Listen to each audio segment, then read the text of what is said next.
Okay. So CMADയുടെ weightage എഴുതിക്കോ. അതെവിടെ എഴുതുക?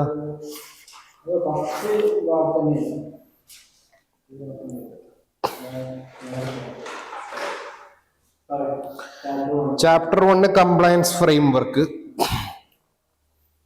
8 mark.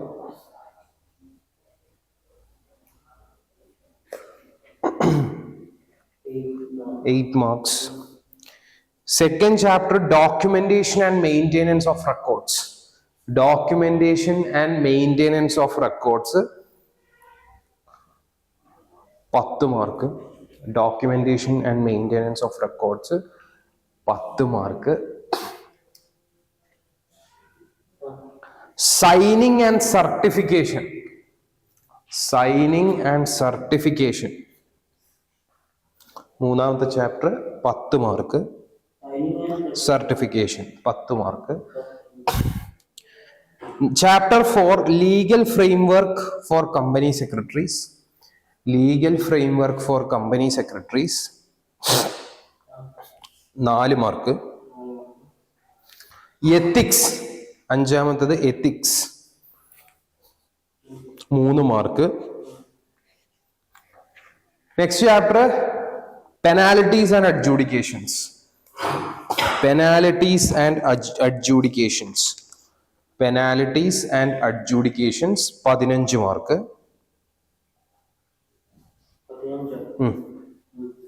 Next chapter relief and remedies. Relief and remedies 10 mark. Relief and remedies 10 mark. Different types of audits. Next chapter, different types of audits 15 mark. Then audit engagement. Audit engagement 6 mark.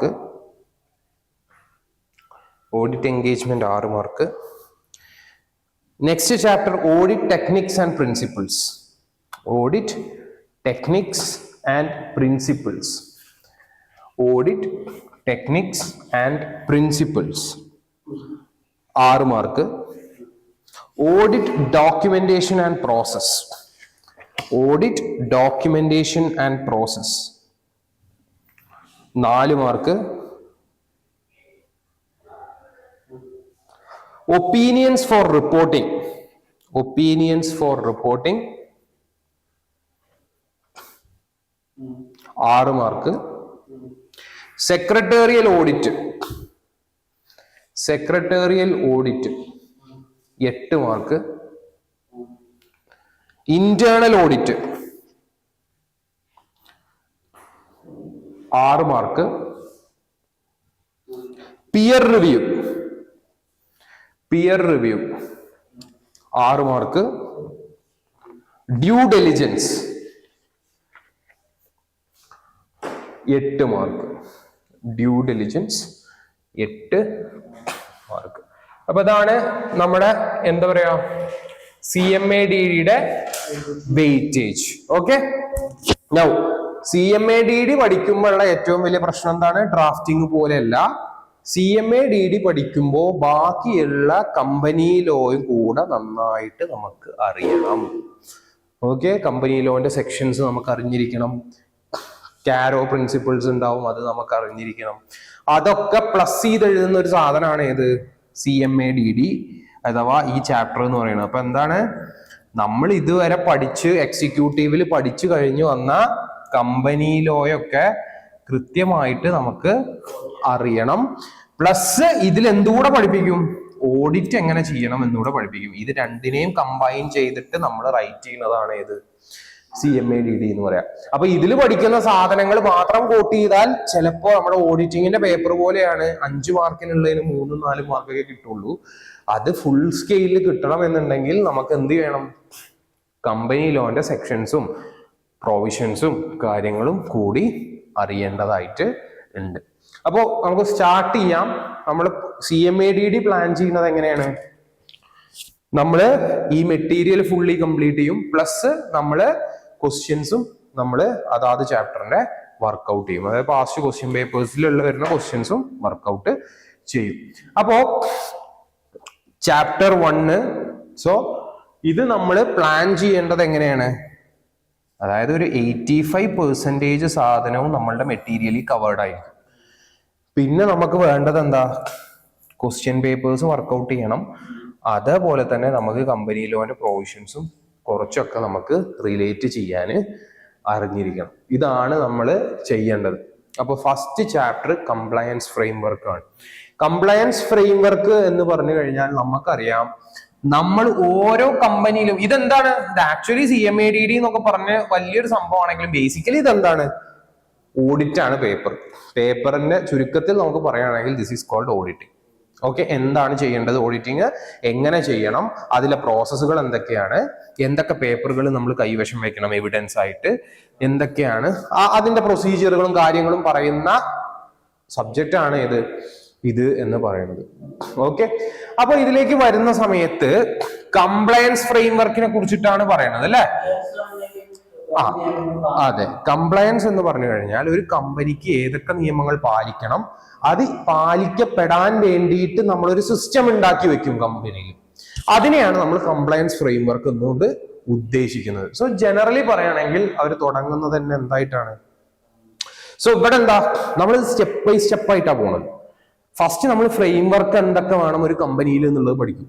എന്താ framework കൊണ്ട് ഉദ്ദേശിക്കുന്നത്? ഓരോ ലോയും comply ചെയ്യാൻ വേണ്ടിയിട്ട് എന്തൊക്കെ methods ആണ് ഓരോ കമ്പനിയിലും വേണ്ടത്. അതിന് ചുരുക്കത്തിൽ നമ്മൾ വിളിക്കുന്ന പേര് ഇന്റേണൽ കൺട്രോൾ എന്നാണ്. ഓക്കെ, അതിനെ കുറിച്ചിട്ടാണ്. അതായത് ഇത് ആരുടെ പെർസ്പെക്റ്റീവിലുള്ളതാ? കമ്പനിയുടെ മാനേജ്മെന്റ് എന്ത് ചെയ്യണം എന്നാണ് ഇവിടെ പറയുന്നത്. ഓഡിറ്റർ പെർസ്പെക്റ്റീവ് വന്നിട്ടില്ല. ഓഡിറ്റർ കമ്പനിയിൽ ഓഡിറ്റിന് വേണ്ടി എത്തുന്നതിന് മുമ്പ് തന്നെ കമ്പനിയിൽ ഈ ലോകൾ കംപ്ലൈ ചെയ്യാൻ വേണ്ടിയിട്ട് അവരെന്തൊക്കെ ചെയ്യണം എന്നുള്ളതാണ് കംപ്ലയൻസ് ഫ്രെയിംവർക്ക്. ഓക്കെ, അപ്പൊ ഇതിലെ മെയിൻ പാർട്ടി ആരായിരിക്കും? ബോർഡ് ഓഫ് ഡയറക്ടേഴ്സ് ആയിരിക്കും. ഓക്കെ, അപ്പൊ അതാണ് സ്റ്റാർട്ട് ചെയ്യുന്നത്. Company has to comply with lots of rules and regulations. ഒരുപാട് നിയമങ്ങളെ കംപ്ലൈ ചെയ്യേണ്ട ആവശ്യം ഒരു കമ്പനിക്കുണ്ട്. ഞാൻ പറഞ്ഞ പോലെ തന്നെ ആരുടെ ഡ്യൂട്ടിയാണ് ഈ റൂളുകളൊക്കെ കമ്പനിയിൽ ഇംപ്ലിമെന്റ് ചെയ്യാന്നുള്ളത്? ബോർഡ് ഓഫ് ഡയറക്ടേഴ്സിന്റെ ഡ്യൂട്ടിയാണ്. ഓക്കെ, അപ്പൊ ഈ ഫ്രെയിംവർക്ക് ബിൽഡ് ചെയ്യേണ്ടത് ആരുടെ ഡ്യൂട്ടിയാണ്? ബോർഡ് ഓഫ് ഡയറക്ടേഴ്സിന്റെ ഡ്യൂട്ടിയാണ്. അപ്പോ ഈ ലോകളെ കംപ്ലൈ ചെയ്യാൻ വേണ്ടിയിട്ട് പ്രിപ്പയർ ചെയ്തിരിക്കുന്ന, ഇതാണ് ഇമ്പോർട്ടന്റ്, സെറ്റപ്പിനെയാണ് നമ്മൾ എന്ത് വിളിക്കുക? കംപ്ലയൻസ് ഫ്രെയിംവർക്ക് എന്ന് വിളിക്കുക. എന്താണ്? ഒരു കൺട്രിയുടെ law of the land comply ചെയ്യാൻ വേണ്ടിയിട്ട് ഒരു ഓർഗനൈസേഷനിൽ ക്രിയേറ്റ് ചെയ്തിരിക്കുന്ന സെറ്റപ്പിനെയാണ് നമ്മൾ എന്ത് വിളിക്കുക? കംപ്ലയൻസ് ഫ്രെയിംവർക്ക് എന്ന് നമ്മൾ ചുരുക്കത്തിൽ വിളിക്കുന്നത്. ഓക്കെ, നൗ നമ്മളുടെ റോൾ എന്താ? നമുക്കിതിനെ രണ്ട് രീതിയിൽ നോക്കിക്കാണാം. എങ്ങനെയാണ് രണ്ട് രീതിയിൽ നോക്കിക്കാണാം? ഒന്ന്, ഈ പർട്ടിക്കുലർ കമ്പനിയുടെ ഉള്ളിൽ ഒരു കമ്പനി സെക്രട്ടറി ഉണ്ട് അല്ലെ? ഇയാളുടെ ജോലി എന്താ? ഈ കംപ്ലയൻസ് ഫ്രെയിംവർക്ക് കമ്പനിക്ക് വേണ്ടി ഡിസൈൻ ചെയ്യേണ്ടത് ആരാ? ഇതിന്റെ ഉള്ളിലിരിക്കുന്ന കമ്പനി സെക്രട്ടറിയാണ്. ആർക്ക് വേണ്ടിയിട്ടാ? പുറത്തുനിന്ന് സെക്രട്ടേറിയൽ ഓഡിറ്റ് ചെയ്യാൻ വരുന്ന വേറൊരു പ്രാക്ടീസിങ് കമ്പനി സെക്രട്ടറിക്ക് വേണ്ടിയിട്ടാണ് അയാൾ ഇത് കമ്പനിയുടെ ഉള്ളിൽ ഡിസൈൻ ചെയ്ത് വെക്കുന്നത്. ഓക്കെ, അപ്പോൾ CS-ന് എന്ത് റോൾ ഉണ്ട്? കംപ്ലയൻസ് ഫ്രെയിംവർക്ക് ക്രിയേറ്റ് ചെയ്യുന്നതിൽ വളരെ ഇമ്പോർട്ടന്റ് ആയിട്ടുള്ള ഒരു റോള് ഉണ്ട്. ഇനി ഇത് പറയുന്നത് ബോർഡ് ഓഫ് ഡയറക്ടേഴ്സ് എന്തൊക്കെ സ്റ്റെപ്പുകളാണ് കംപ്ലയൻസ് ഫ്രെയിംവർക്ക് ക്രിയേറ്റ് ചെയ്യാൻ വേണ്ടിയിട്ട് എടുത്തിട്ടുള്ളത് എന്നുള്ളതാണ്. ഫസ്റ്റ് വൺ, ഒരു കംപ്ലയൻസ് പ്രോഗ്രാം അവരെന്ത് ചെയ്യണം? ഡെവലപ്പ് ചെയ്യുകയും മെയിൻറ്റെയിൻ ചെയ്യുകയും. ഡെവലപ്പ് ചെയ്താൽ മാത്രം മതിയോ? മെയിൻറ്റെയിൻ ചെയ്യുമ്പോഴാണ്. എന്താണ് ഒരു കംപ്ലയൻസ് ബോർഡ് ഓഫ് ഡയറക്ടേഴ്സിന്റെ ഫങ്ഷൻസ് അല്ലെങ്കിൽ അവരുടെ ഒബ്ജക്റ്റീവ്സ് എന്താണ്? കംപ്ലയൻസ് ഫ്രെയിംവർക്കിനെ സംബന്ധിച്ചിടത്തോളം അവരൊരു കംപ്ലയൻസ് ഫ്രെയിംവർക്ക് എന്ത് ചെയ്യണം? ഡെവലപ്പും ചെയ്യണം, അവര് മെയിൻറ്റെയിൻ ചെയ്യും വേണം. രണ്ട്, ആ കംപ്ലയൻസ് ഫ്രെയിംവർക്ക് ഇഫക്റ്റീവ് ആണോ എന്ന് നോക്കേണ്ടത് ആരാ? ബോർഡ് ഓഫ് ഡയറക്ടേഴ്സ് ആണ്. ഓക്കെ, അതേപോലെ തന്നെ അവ അപ്ഡേറ്റ് ചെയ്യേണ്ടതും ആരുടെ ഉത്തരവാദിത്തമാണ്? ബോർഡ് ഓഫ് ഡയറക്ടേഴ്സിന്റെ ഉത്തരവാദിത്തമാണ്. അപ്പൊ ചുരുക്കത്തിൽ നമുക്ക് എങ്ങനെ പറയാം? ഒരു കമ്പനീനെ സംബന്ധിച്ചിടത്തോളം ആ കമ്പനി ഒരു രാജ്യത്തിലുള്ള പല നിയമങ്ങളെ ബാധിക്കുന്നുണ്ട് ആ കമ്പനീനെ. ഈ കമ്പനി ഇതൊക്കെ കംപ്ലൈ ചെയ്യുന്നുണ്ടോ എന്ന് ഉറപ്പുവരുത്തേണ്ട ഉത്തരവാദിത്തം ആരാ? ബോർഡ് ഓഫ് ഡയറക്ടേഴ്സ് ആണ്. ബോർഡ് ഓഫ് ഡയറക്ടേഴ്സ് ഇതിനു വേണ്ടിയിട്ട് എന്ത് പ്രിപ്പയർ ചെയ്യണം? ഒരു കംപ്ലയൻസ് ഫ്രെയിംവർക്ക് പ്രിപ്പയർ ചെയ്യണം. ഈ കംപ്ലയൻസ് ഫ്രെയിംവർക്ക് പ്രിപ്പയർ ചെയ്യണമെങ്കിൽ നിയമം അറിയുന്ന ഒരു വ്യക്തിയുടെ സഹായത്തോടു കൂടി മാത്രമേ പ്രിപ്പയർ ചെയ്യാൻ കഴിയുള്ളൂ. ആ വ്യക്തിയാണ് കമ്പനി സെക്രട്ടറി. ഓക്കെ, ക്ലിയർ ആണോ? ഇതാണ് നമ്മളുടെ റോൾ ഒരു കമ്പനിയിൽ. അപ്പോ ഇനി എന്താ പറയണ? ബോർഡ് ഓഫ് ഡയറക്ടേഴ്സിന്റെ ഉത്തരവാദിത്തം ഒന്ന് ഈ സാധനം ഡെവലപ്പ് ചെയ്യണം, കംപ്ലയൻസ് പ്രോഗ്രാം ഡെവലപ്പ് ചെയ്യണം. രണ്ടെന്താ, ഈ കംപ്ലയൻസ് പ്രോഗ്രാമിനെ മെയിൻറ്റെയിൻ ചെയ്യണം. മൂന്ന്, ഈ കംപ്ലയൻസ് പ്രോഗ്രാമിന്റെ എഫക്റ്റീവ് എത്രത്തോളം ഉണ്ട്, എഫക്റ്റീവ് ആണോ എന്നുള്ളത് മെഷർ ചെയ്യണം. നാലാമത്, ഈ സാധനത്തിന് അപ്ഡേറ്റ് ചെയ്യുകൂടെ വേണം. ഓക്കെ, ഈ 4 ഉത്തരവാദിത്തങ്ങളാണ് ആർക്കുള്ളത്? ബോർഡ് ഓഫ് ഡയറക്ടേഴ്സിന് കംപ്ലയൻസ് ഫ്രെയിംവർക്കിനെ സംബന്ധിച്ചിടത്തോളം ഉള്ളത്. എന്തൊക്കെയാണ്? ഡെവലപ്പ് ചെയ്യണം, കംപ്ലയൻസ് ഫ്രെയിംവർക്ക് മെയിൻറ്റെയിൻ ചെയ്യണം, ഇഫക്റ്റീവ് ആണോ നോക്കും വേണം, അത് അപ്ഡേറ്റ് ചെയ്യുകയും വേണം. ഓക്കെ, സോ ഇതുവരെ നമ്മൾ എന്താ പറഞ്ഞേ? എങ്ങനെയായിരിക്കണം കംപ്ലയൻസ് ഫ്രെയിംവർക്ക്?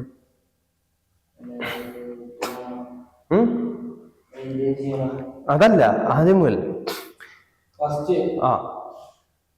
ഒരു കമ്പനി റൂൾസ് ആൻഡ് റെഗുലേഷൻസ് പാലിക്കണം. അത്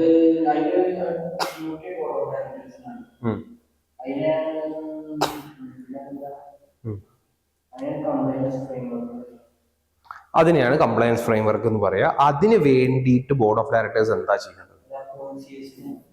CS അപ്പോയിന്റ് ചെയ്യണം. CS ആണ് ഡിസൈൻ ചെയ്യുന്നത്. അതിലേക്ക് ഒരു ഉപരി എന്തൊക്കെ ഉറപ്പുവരുത്തണം? കംപ്ലയൻസ് ഫ്രെയിംവർക്ക് ഡെവലപ്പ് ചെയ്യണം, മെയിൻറ്റെയിൻ ചെയ്യണം, എഫക്റ്റീവ്നെസ് റിവ്യൂ ചെയ്യണം, അതേപോലെ തന്നെ അപ്ഡേറ്റും ചെയ്യണം. ഇനി നമ്മൾ കുറച്ചും കൂടി ഡീപ്പായിട്ട് പോവാണ്. അത് എന്ന് പറയുന്നത്, ഈ പറയപ്പെടുന്ന കംപ്ലയൻസ് ഫ്രെയിംവർക്ക് എന്ന് പറയുന്നത് ഒരു കമ്പോണന്റ് മാത്രമാണ്. യഥാർത്ഥത്തിൽ ഒരു ഓർഗനൈസേഷനിൽ എന്ത് ഡെവലപ്പ് ചെയ്യണം? GRC ഡെവലപ്പ് ചെയ്യണം എന്നാണ് പറയുന്നത്. എന്താ GRC? ഗവേണൻസും റിസ്ക് മാനേജ്മെന്റും കംപ്ലയൻസിനെയും ചേർത്ത് വിളിക്കുന്ന പേരാണ് GRC. അതായത് ഒരു കമ്പനിയിൽ എന്തൊക്കെ നമ്മൾ ഇംപ്ലിമെന്റ് ചെയ്യണം? ബോർഡ് ഓഫ് ഡയറക്ടേഴ്സിന്റെ ഉത്തരവാദിത്തം എന്താ? ഗവേണൻസും റിസ്ക് മാനേജ്മെന്റും കംപ്ലയൻസും വേണം. കംപ്ലയൻസ് മാത്രമേ നമ്മൾ സംസാരിച്ചിട്ടുള്ളൂ, ഗവേണൻസും റിസ്ക് മാനേജ്മെന്റിനെയും കുറിച്ചിട്ട് നമ്മൾ സംസാരിച്ചിട്ടില്ല. അപ്പൊ എന്തിനാണ് GRC ഇംപ്ലിമെന്റ് ചെയ്യേണ്ടത് എന്ന് ചോദിച്ചു കഴിഞ്ഞാൽ, ഒന്നെന്താ, റിസ്കും കോസ്റ്റും കുറയ്ക്കുക എന്നുള്ളതാണ് അതിന്റെ ഒന്നാമത്തെ ഒബ്ജക്റ്റീവ്. GRC ഇംപ്ലിമെന്റ് ചെയ്യുന്നതിന്റെ ഫസ്റ്റ് ഒബ്ജക്റ്റീവ് എന്താ? റിസ്കും കോസ്റ്റും കുറയ്ക്കുക, അതേപോലെ തന്നെ ഡ്യൂപ്ലിക്കേഷൻ ഓഫ് എഫേർട്ട് കുറയ്ക്കുക. 2-3 പണിക്കാർ ഒരു പണി തന്നെ 2-3 വട്ടം ചെയ്യുന്നതിന് പകരം അവിടെ എന്ത് ചെയ്യുക? ഡ്യൂപ്ലിക്കേഷൻ ഓഫ് എഫേർട്ട് കുറച്ച് ഒറ്റ പ്രാവശ്യം മാത്രം ആ എഫേർട്ട് എടുക്കുക എന്നുള്ളത്. അപ്പൊ എന്താ 2 ഒബ്ജക്റ്റീവ് GRC ഇംപ്ലിമെന്റ് ചെയ്യാനുള്ളത്? കോസ്റ്റ് കുറയ്ക്കുക, പിന്നെ റിസ്ക് കുറയ്ക്കുക, പിന്നെ ഡ്യൂപ്ലിക്കേഷൻ ഓഫ് വർക്ക് അല്ലെങ്കിൽ ഡ്യൂപ്ലിക്കേഷൻ ഓഫ് എഫേർട്സ് കൂടെ കുറയ്ക്കുക എന്നുള്ളതാണ് എന്തിന്റെ പർപ്പസ്? GRCയുടെ പർപ്പസ്. ഇനി GRCയുടെ ഫങ്ഷൻസ് എന്താണ്? അപ്പൊ GRC എന്ന് പറയുന്നതിൽ 3 ഫങ്ഷൻസ് ആണ് മെയിൻ ആയിട്ട് വരുന്നത് അല്ലെ. ഫസ്റ്റ് വൺ എന്താ? Corporate governance. ഗവേണൻസ് എന്ന് പറയുന്ന G എന്ന് പറയുന്ന part, that is called corporate governance. അതേപോലെ തന്നെ R എന്ന് പറയുന്ന പാർട്ട്, റിസ്ക് മാനേജ്മെന്റ്. അതേപോലെ തന്നെ കംപ്ലയൻസ് ഫ്രെയിംവർക്ക്, നമ്മൾ ഓൾറെഡി ഡീൽ ചെയ്ത കംപ്ലയൻസ് ഫ്രെയിംവർക്ക്. അപ്പൊ ഗവേണൻസിൽ എന്തൊക്കെയാണ് ഫങ്ഷൻസ് ഉള്ളത് എന്നുള്ളതാണ്. എന്തൊക്കെ വാല്യൂസിലൂടെ വേണം ബിസിനസ് മുന്നോട്ട് പോകാൻ? ബിസിനസിന്റെ വാല്യൂ എന്താണ് ഡിസൈൻ ചെയ്യേണ്ടത്? ആരാണ്? കോർപ്പറേറ്റ് ഗവേണൻസിലാണ് ഡിസൈൻ ചെയ്യേണ്ടത്. എന്താ വാല്യൂ? ചില കമ്പനികൾ ഉണ്ടാവുമ്പോ, ഫോർ എക്സാമ്പിൾ മാരുതി സുസുക്കി ഒക്കെ, അവരെന്താ ചെയ്യുന്നത്? ലോ ബഡ്ജറ്റ് വെഹിക്കിൾസ് ഇറക്കണം, സാധാരണക്കാരെ ഹെൽപ്പ് ചെയ്യണം എന്നുള്ള വാല്യൂ വെച്ചിട്ടാണ് അവരവരുടെ പ്രൊഡക്റ്റ് ഡിസൈൻ ചെയ്തിട്ടുള്ളത്. സോ അതിനെയാണ് നമ്മൾ എന്ത് പറയാ? സോ ഒരു കമ്പനിക്ക് ഒരു വാല്യൂ ഉണ്ടാവും, ഒരു മോട്ടോ ഉണ്ടാവും. ഇതാണ് ഞങ്ങളുടെ എയിം. ആ എയിം ഡിസൈൻ ചെയ്യേണ്ടതാണ് എന്ത്? കോർപ്പറേറ്റ് ഗവർണൻസിലെ ജോലിയാണ്. അതേപോലെ തന്നെ എന്തിനു വേണ്ടിയിട്ടാണ് ഇത് ഡിസൈൻ ചെയ്യുന്നത്? ഓർഗനൈസേഷണൽ ഗോൾസ് അച്ചീവ് ചെയ്യാൻ വേണ്ടിയിട്ട്. സോ കോർപ്പറേറ്റ് ഗവർണൻസിന്റെ 2 ഫങ്ഷൻസ് എന്താണ്? ഒന്ന് വാല്യൂ ഡിസൈൻ ചെയ്യാനും, രണ്ട് കോർപ്പറേറ്റ് ഗവേണൻസിലൂടെ ആ ഓർഗനൈസേഷന്റെ ഗോൾ അച്ചീവ് ചെയ്യുക എന്നുള്ളതും എന്തിന്റെ ഉത്തരവാദിത്തമാണ്? ഒരു നല്ല കോർപ്പറേറ്റ് ഗവേണൻസ് ഡിസൈൻ ചെയ്യുന്നതിന്റെ ഉത്തരവാദിത്തം ആണ്. ഇനി റിസ്ക് മാനേജ്മെന്റ് എന്താണ് എന്നുള്ളതാണ് പറയുന്നത്. എന്താ റിസ്ക് മാനേജ്മെന്റ്? എന്തൊക്കെ ത്രെട്ടുകളാണ് വരാൻ പോണത്? ഇപ്പൊ ഫോർ എക്സാമ്പിൾ നമുക്ക് മാരുതി സുസുക്കിയുടെ അല്ലെങ്കിൽ ഇതിന്റെ കാര്യം പറയാം, ഒരു മോട്ടോർ വെഹിക്കിൾ ഇൻഡസ്ട്രിയുടെ കാര്യം പറയാം. അപ്പൊ മാരുതി സുസുക്കിനെ സംബന്ധിച്ചുള്ള ഞാൻ പറഞ്ഞു എന്താണ് ലോ കോസ്റ്റ് വെഹിക്കിൾസ് ഇറക്കുക എന്നുള്ളതാണ് മാരുതി സുസുക്കിയുടെ മോട്ടോ. അതായത് സാധാരണക്കാരെ ഹെൽപ്പ് ചെയ്യണം. അവരുടെ എയിം എന്താ? ഇന്ത്യയിലെ നമ്പർ 1 കാർ മാനുഫാക്ചറർ ആയിട്ട് നിലനിൽക്കുക എന്നുള്ളതാണ്. ഓക്കെ, ഇനി അവര് ഫേസ് ചെയ്യുന്ന ത്രെട്ട് എന്താ? ഡെഫിനറ്റ്ലി EV എന്ന് പറയുന്നതാണ് അവർ ഫേസ് ചെയ്യുന്ന ഏറ്റവും വലിയ ത്രെട്ട് ഇപ്പോ, അല്ലെ? അപ്പോ അത് എന്താണ് ത്രെട്ട് എന്ന് മനസ്സിലാക്കണം. അതേപോലെ തന്നെ അതിനെ മിറ്റിഗേറ്റ് ചെയ്യാൻ, അതിനെ തരണം ചെയ്യാന് ERM-കൾ പ്രിപ്പയർ ചെയ്യണം. എന്താ ERM? Enterprise risk management. Okay, ERM-കൾ പ്രിപ്പയർ ചെയ്യുകയും വേണം. അപ്പൊ എന്താ? അതിന് അവർ കണ്ടെത്തിയ സൊല്യൂഷൻ ആണ് പ്യുവർ EV കൊണ്ട് നടക്കില്ല, വി ചൂസ്. ഞങ്ങൾ എങ്ങനെയാ ചെയ്യാൻ പോണേ? We go through hybrid.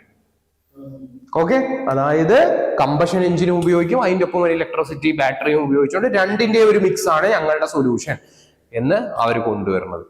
Okay, then compliance എന്താ?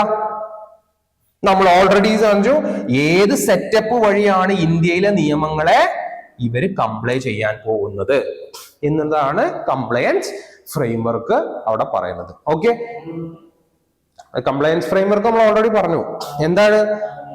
നിയമങ്ങളെ കംപ്ലൈ ചെയ്യാനുള്ള ഒരു സെറ്റപ്പ് ആണ് കംപ്ലയൻസ് ഫ്രെയിംവർക്ക്. അത് ബോർഡ് ഓഫ് ഡയറക്ടേഴ്സ് ആണ് ഇംപ്ലിമെന്റ് ചെയ്യുന്നത്, കമ്പനി സെക്രട്ടറിയിലൂടെയാണ് ഇംപ്ലിമെന്റ് ചെയ്യുന്നത്. പിന്നെ അതെന്തൊക്കെ ചെയ്യണം?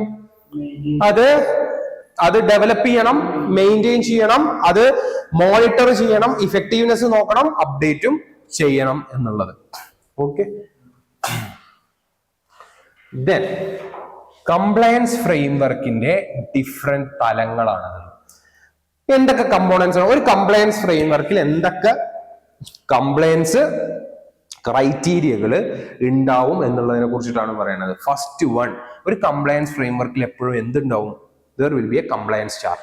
എന്താ കംപ്ലയൻസ് ചാർട്ട്? അതായത് ഇപ്പൊ ഫോർ എക്സാമ്പിൾ ഒരു ഇൻഡസ്ട്രി ആണ് എന്നുണ്ടെങ്കിൽ ആ ഇൻഡസ്ട്രിക്ക് IT ആക്ട് അവർക്ക് അപ്ലിക്കബിൾ ആണ്, അവർക്ക് GST ആക്ട് അപ്ലിക്കബിൾ ആണ്, അവർക്ക് FSSAI ഫുഡ് സേഫ്റ്റി അപ്ലിക്കബിൾ ആണ്, അവർക്ക് ഇമ്പോർട്ട് എക്സ്പോർട്ട് കോഡ് അപ്ലിക്കബിൾ ആണ്. ഇങ്ങനെ എന്തൊക്കെ നിയമങ്ങളാണോ ഇവർക്ക് കംപ്ലൈ ചെയ്യേണ്ടത് അതിന്റെ ഒക്കെ ലിസ്റ്റിനെയാണ് നമ്മൾ എന്ത് പറയാ? കംപ്ലയൻസ് ചാർട്ട് എന്ന് പറയാ. അപ്പൊ എന്താണ് ഐഡന്റിഫിക്കേഷൻ? ഇതെങ്ങനെയാണ് നമ്മൾ ഉണ്ടാക്കുന്നത്? ഫസ്റ്റ് എന്താ? അപ്ലിക്കബിൾ ലോസ് ഏതൊക്കെയാണെന്ന് മനസ്സിലാക്കണം, അല്ലെ? ഫസ്റ്റ് അപ്ലിക്കബിൾ ലോസ് ഏതൊക്കെ മനസ്സിലാക്കണം. ഇതിലൊക്കെ നമ്മൾക്ക് റിസ്ക് ആയിട്ട് വരുന്നത് ഏതൊക്കെയാണെന്ന് മനസ്സിലാക്കണം. അതായത് എല്ലാ അപ്ലിക്കബിൾ ലോസും ഉണ്ട്, പക്ഷെ ചിലതൊക്കെ നമ്മൾ ഈസിലി കംപ്ലൈ ചെയ്യുന്ന സാധനമായിരിക്കും.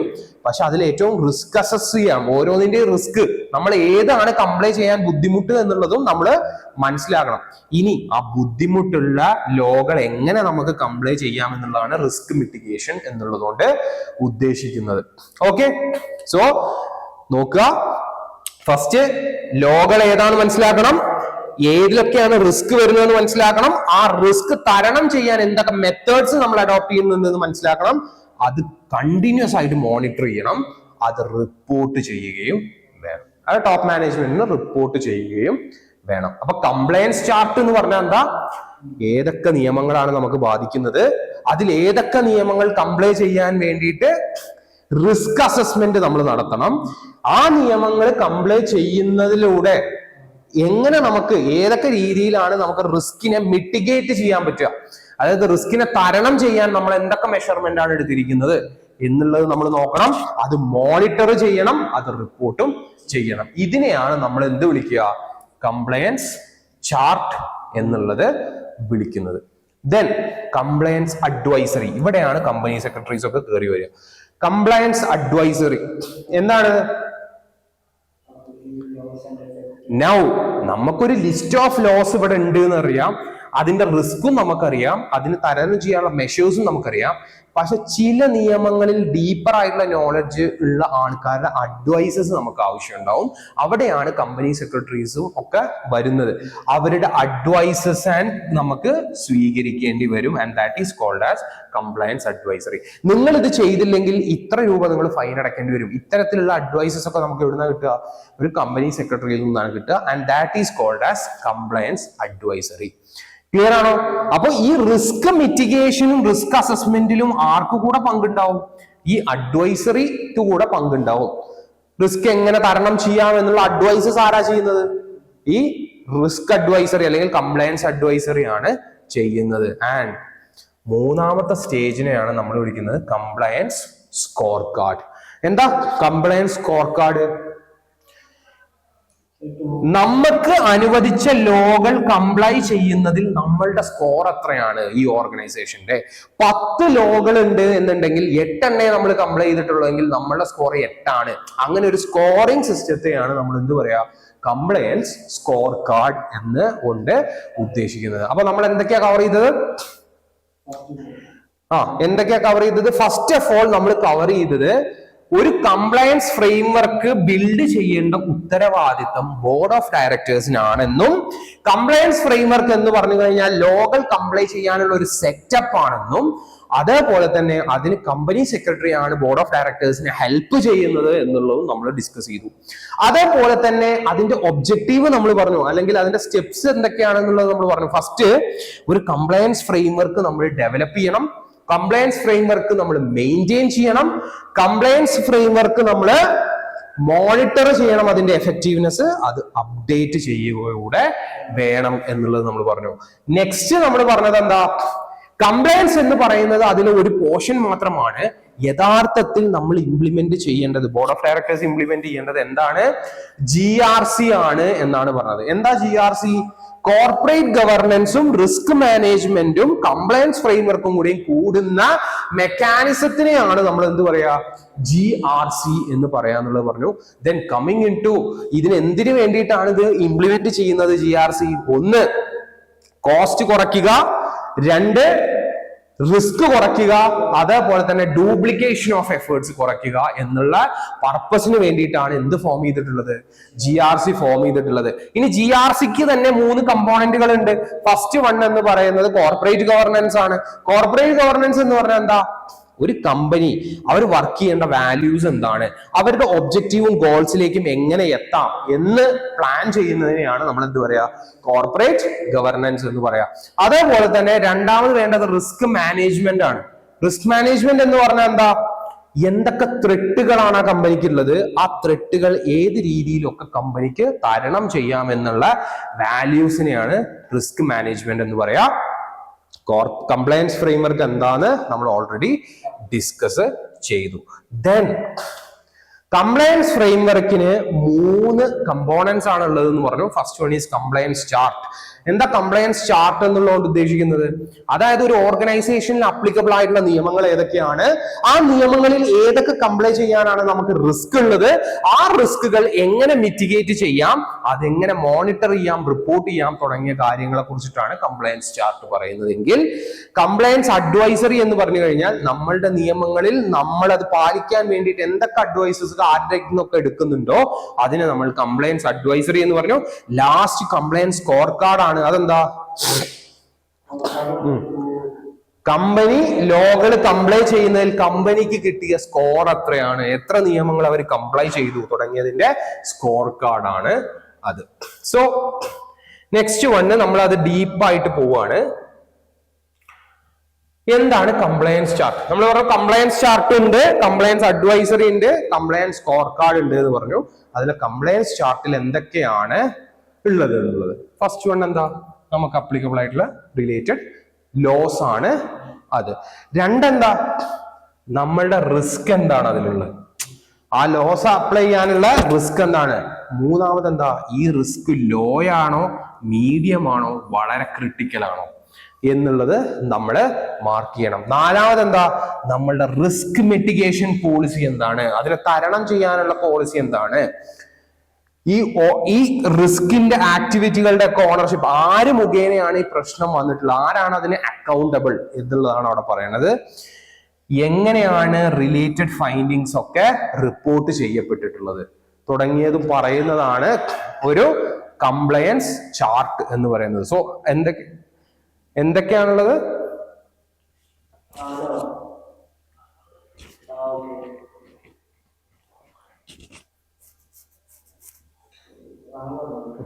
എന്താണ് കംപ്ലയൻസ് ചാർട്ടിലെ കമ്പോണൻസ്? ഏതൊക്കെ ലോകളാണ് അപ്ലിക്കബിൾ ആയിട്ടുള്ളത്, എന്തൊക്കെയാണ് റിസ്ക് ലോ ആണോ, മീഡിയം ആണോ, ഹൈ ആണോ, അല്ലെങ്കിൽ ക്രിട്ടിക്കൽ ആണോ എന്നുള്ളത്, റിസ്ക് മിറ്റിഗേറ്റ് ചെയ്യാനുള്ള സ്ട്രാറ്റജികൾ എന്തൊക്കെയാണ് പ്ലാൻ ചെയ്തിട്ടുള്ളത്, ആരാണ് അക്കൗണ്ടബിള്, അതേപോലെ തന്നെ എങ്ങനെയാണിത് റിപ്പോർട്ട് ചെയ്യുന്നത് തുടങ്ങിയ കാര്യങ്ങള് ഇൻവോൾവ് ചെയ്യുന്ന ചാർട്ടാണ് ഏത് കംപ്ലയൻസ് ചാർട്ട് എന്ന് പറയുന്നത്. ആൻഡ് നെക്സ്റ്റ്, ഒരു വെൽ ഡിസൈൻ കംപ്ലയൻസ് സിസ്റ്റത്തിന്, കംപ്ലയൻസ് ഫ്രെയിംവർക്ക് ഉണ്ടെങ്കിൽ അതിനുള്ള അഡ്വാൻറ്റേജസ് എന്താണ് എന്നുള്ളതാണ് നമ്മൾ പറയുന്നത്. ഒന്ന്, റൂൾസ് ആൻഡ് റെഗുലേഷൻസ് നമുക്ക് ആക്സസ് ചെയ്യാം. എന്തൊക്കെയാണ് റൂൾസ് ആൻഡ് റെഗുലേഷൻസ് എന്നുള്ളത് നമുക്ക് കൃത്യമായിട്ട് മനസ്സിലാവും. രണ്ട്, കംപ്ലയൻസ് ഓഡിറ്റ് നടത്താം, കംപ്ലയൻസ് ട്രെയിനിങ് നടത്താം, കംപ്ലയൻസ് ടാസ്ക് മാനേജ്മെന്റ് നടത്താം, കംപ്ലയൻസ് ഡാഷ്ബോർഡ് പ്രിപ്പയർ ചെയ്യാം, കംപ്ലയൻസ് പോളിസീസ് ആൻഡ് പ്രൊസീജിയേഴ്സും നമുക്ക് ക്രിയേറ്റ് ചെയ്യാം. എന്തൊക്കെ അഡ്വാൻറ്റേജസ് ആണ് അല്ലെങ്കിൽ എന്തൊക്കെയാണ് ഒരു വെൽ പ്രിപ്പയർഡ് കംപ്ലയൻസ് ഫ്രെയിംവർക്കിനുള്ള ഫങ്ഷൻസ് അല്ലെങ്കിൽ കമ്പോണൻസ് എന്ന് പറയുന്നത്? ഒന്ന്, റൂൾസ് ആൻഡ് റെഗുലേഷൻസ് ഉണ്ടാവും, കംപ്ലയൻസ് ഓഡിറ്റ് ഉണ്ടാവും, കംപ്ലയൻസ് ട്രെയിനിങ് ഉണ്ടാവും, കംപ്ലയൻസ് ടാസ്ക് മാനേജ്മെന്റ് ഉണ്ടാവും, കംപ്ലയൻസ് ഡാഷ്ബോർഡ് ഉണ്ടാവും, അതേപോലെ കംപ്ലയൻസ് പോളിസീസ് ആൻഡ് പ്രൊസീജിയേഴ്സ് ഉണ്ടാവും. എന്തൊക്കെയാണ്? ഒന്ന്, റൂൾസ് ആൻഡ് റെഗുലേഷൻസ് നമുക്കറിയാം. രണ്ട്, ഈ റൂൾസ് ആൻഡ് റെഗുലേഷൻസ് പാലിക്കുന്നുണ്ടോ എന്നുള്ള ഒരു ഓഡിറ്റ് ഉണ്ടാവും അവിടെ. ആ റൂൾസ് ആൻഡ് റെഗുലേഷൻസ് പാലിക്കാനുള്ള ട്രെയിനിങ് ആദ്യം കൊടുത്തിട്ടുണ്ടാവും. അതേപോലെ തന്നെ ഓരോ ടാസ്ക് എങ്ങനെയാണ് ഇത് വരുന്നത്? ഫസ്റ്റ് നമുക്ക് എന്തുണ്ടാവും? റൂൾസും റെഗുലേഷനും ഉണ്ടാവും. ഓക്കെ, ഈ റൂൾസ് ആൻഡ് റെഗുലേഷൻസ് പാലിക്കാൻ വേണ്ടിയിട്ട് എന്താ ചെയ്യുക? ആദ്യം തന്നെ ഈ ടാസ്കുകളൊക്കെ പല ആൾക്കാർക്കായിട്ട് കൊടുക്കും. ഓക്കെ, ഇതിനെയാണ് നമ്മൾ എന്ത് വിളിക്കുക? കംപ്ലയൻസ് ടാസ്ക് മാനേജ്മെന്റ് എന്ന് വിളിക്കുക. ഓരോ ടാസ്കും ഓരോ ആൾക്കാർക്ക് കൊടുക്കും. ദെൻ എന്താ ചെയ്യുന്നത്? ഈ ഓരോ ആൾക്കാരെയും ട്രെയിൻ ചെയ്യും. ഇതിനെയാണ് നമ്മൾ കംപ്ലയൻസ് ട്രെയിനിങ് എന്ന് വിളിക്കുക. അതിനുശേഷം എന്താ? ഇവർക്കെല്ലാം കംപ്ലയൻസ് ഡാഷ്ബോർഡ് കൊടുക്കും. എന്താ കംപ്ലയൻസ് ഡാഷ്ബോർഡ്? നിങ്ങൾക്ക് 5 നിയമങ്ങൾ പാലിക്കാനാണ് തന്നിട്ടുള്ളത്. ഇതിൽ എത്ര നിയമങ്ങൾ നിങ്ങൾ കംപ്ലൈ ചെയ്തിട്ടുണ്ട്? That is called as compliance dashboard. അതിനുശേഷം നമുക്ക് ഇതൊക്കെ ഇവാലുവേറ്റ് ചെയ്യാനുള്ള പോളിസികളും പ്രൊസീജിയർ, അതായത് നിങ്ങൾ എങ്ങനെ പാലിക്കണം എന്നുള്ള പോളിസിയും പ്രൊസീജിയറും അവർക്ക് കൊടുത്തിട്ടുണ്ടാവും. ഈ എല്ലാ കമ്പോണന്റും ഉണ്ടെങ്കിൽ അതൊരു വെൽ ഡിസൈൻഡ് കംപ്ലയൻസ് ഫ്രെയിംവർക്ക് ആണ് എന്നാണ് പറയുന്നത്. എന്തൊക്കെയാ വേണ്ടേ? ഒന്ന്, റൂൾസ് ആൻഡ് റെഗുലേഷൻസ് വേണം, കംപ്ലയൻസ് ടാസ്ക് മാനേജ്മെന്റ് വേണം, കംപ്ലയൻസ് ട്രെയിനിങ് വേണം, കംപ്ലയൻസ് ഓഡിറ്റ് വേണം, കംപ്ലയൻസ് പോളിസീസ് ആൻഡ് പ്രൊസീജിയേഴ്സും അവിടെ വേണം. ഇത്രയും കാര്യങ്ങളാണ് ഒരു വെൽ പ്രിപ്പയർഡ് കംപ്ലയൻസ് ഫ്രെയിംവർക്കിന് ഉള്ളത്. ക്ലിയർ ആണോ? ഓക്കെ,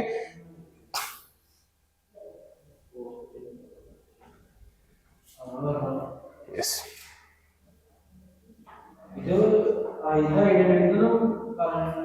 എന്ത്? അത് മുമ്പത്തെ പേജിൽ പറഞ്ഞ അങ്ങനെ കൊടുത്തു.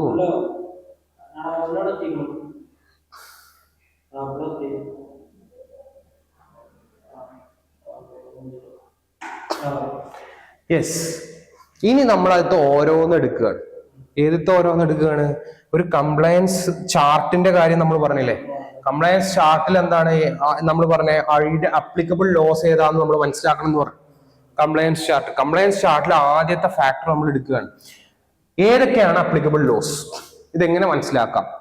ഓക്കെ, ഏതൊക്കെയാണ് അപ്ലിക്കബിൾ ലോസ് നമ്മൾ മനസ്സിലാക്കുന്നു. അവയൊക്കെ ഫങ്ഷണൽ ഹെഡ്സ് ആക്കിയിട്ട് മാറ്റുന്നു. ഓക്കെ, ഫങ്ഷണൽ ഹെഡ്സ് ആക്കി മാറ്റുന്നു. Then company secretary business model വെച്ചിട്ട് മനസ്സിലാക്കണം ഈ ലോസ് നമുക്ക് അപ്ലിക്കബിൾ ആണോ എന്നുള്ളത്. ഓക്കെ, എന്താണ് മനസ്സിലാക്കേണ്ടത്? ഫസ്റ്റ് എന്താ ചെയ്യുന്നത്? നമ്മള് ലോകളെ ഫുള്ള് ലിസ്റ്റ് ചെയ്യും. ആ ലിസ്റ്റ് ചെയ്ത ലോകൾ നമ്മളുടെ ബിസിനസ് മോഡൽ പ്രകാരം നമുക്ക് അപ്ലിക്കബിൾ ആണോ എന്ന് ആരാണ് മനസ്സിലാക്കുന്നത്? കമ്പനി സെക്രട്ടറി ആണ് മനസ്സിലാക്കുന്നത്. ഫോർ എക്സാമ്പിൾ FSSA എന്ന് പറയുന്ന ലോ, ഫുഡ് സേഫ്റ്റിയുടെ ലോ,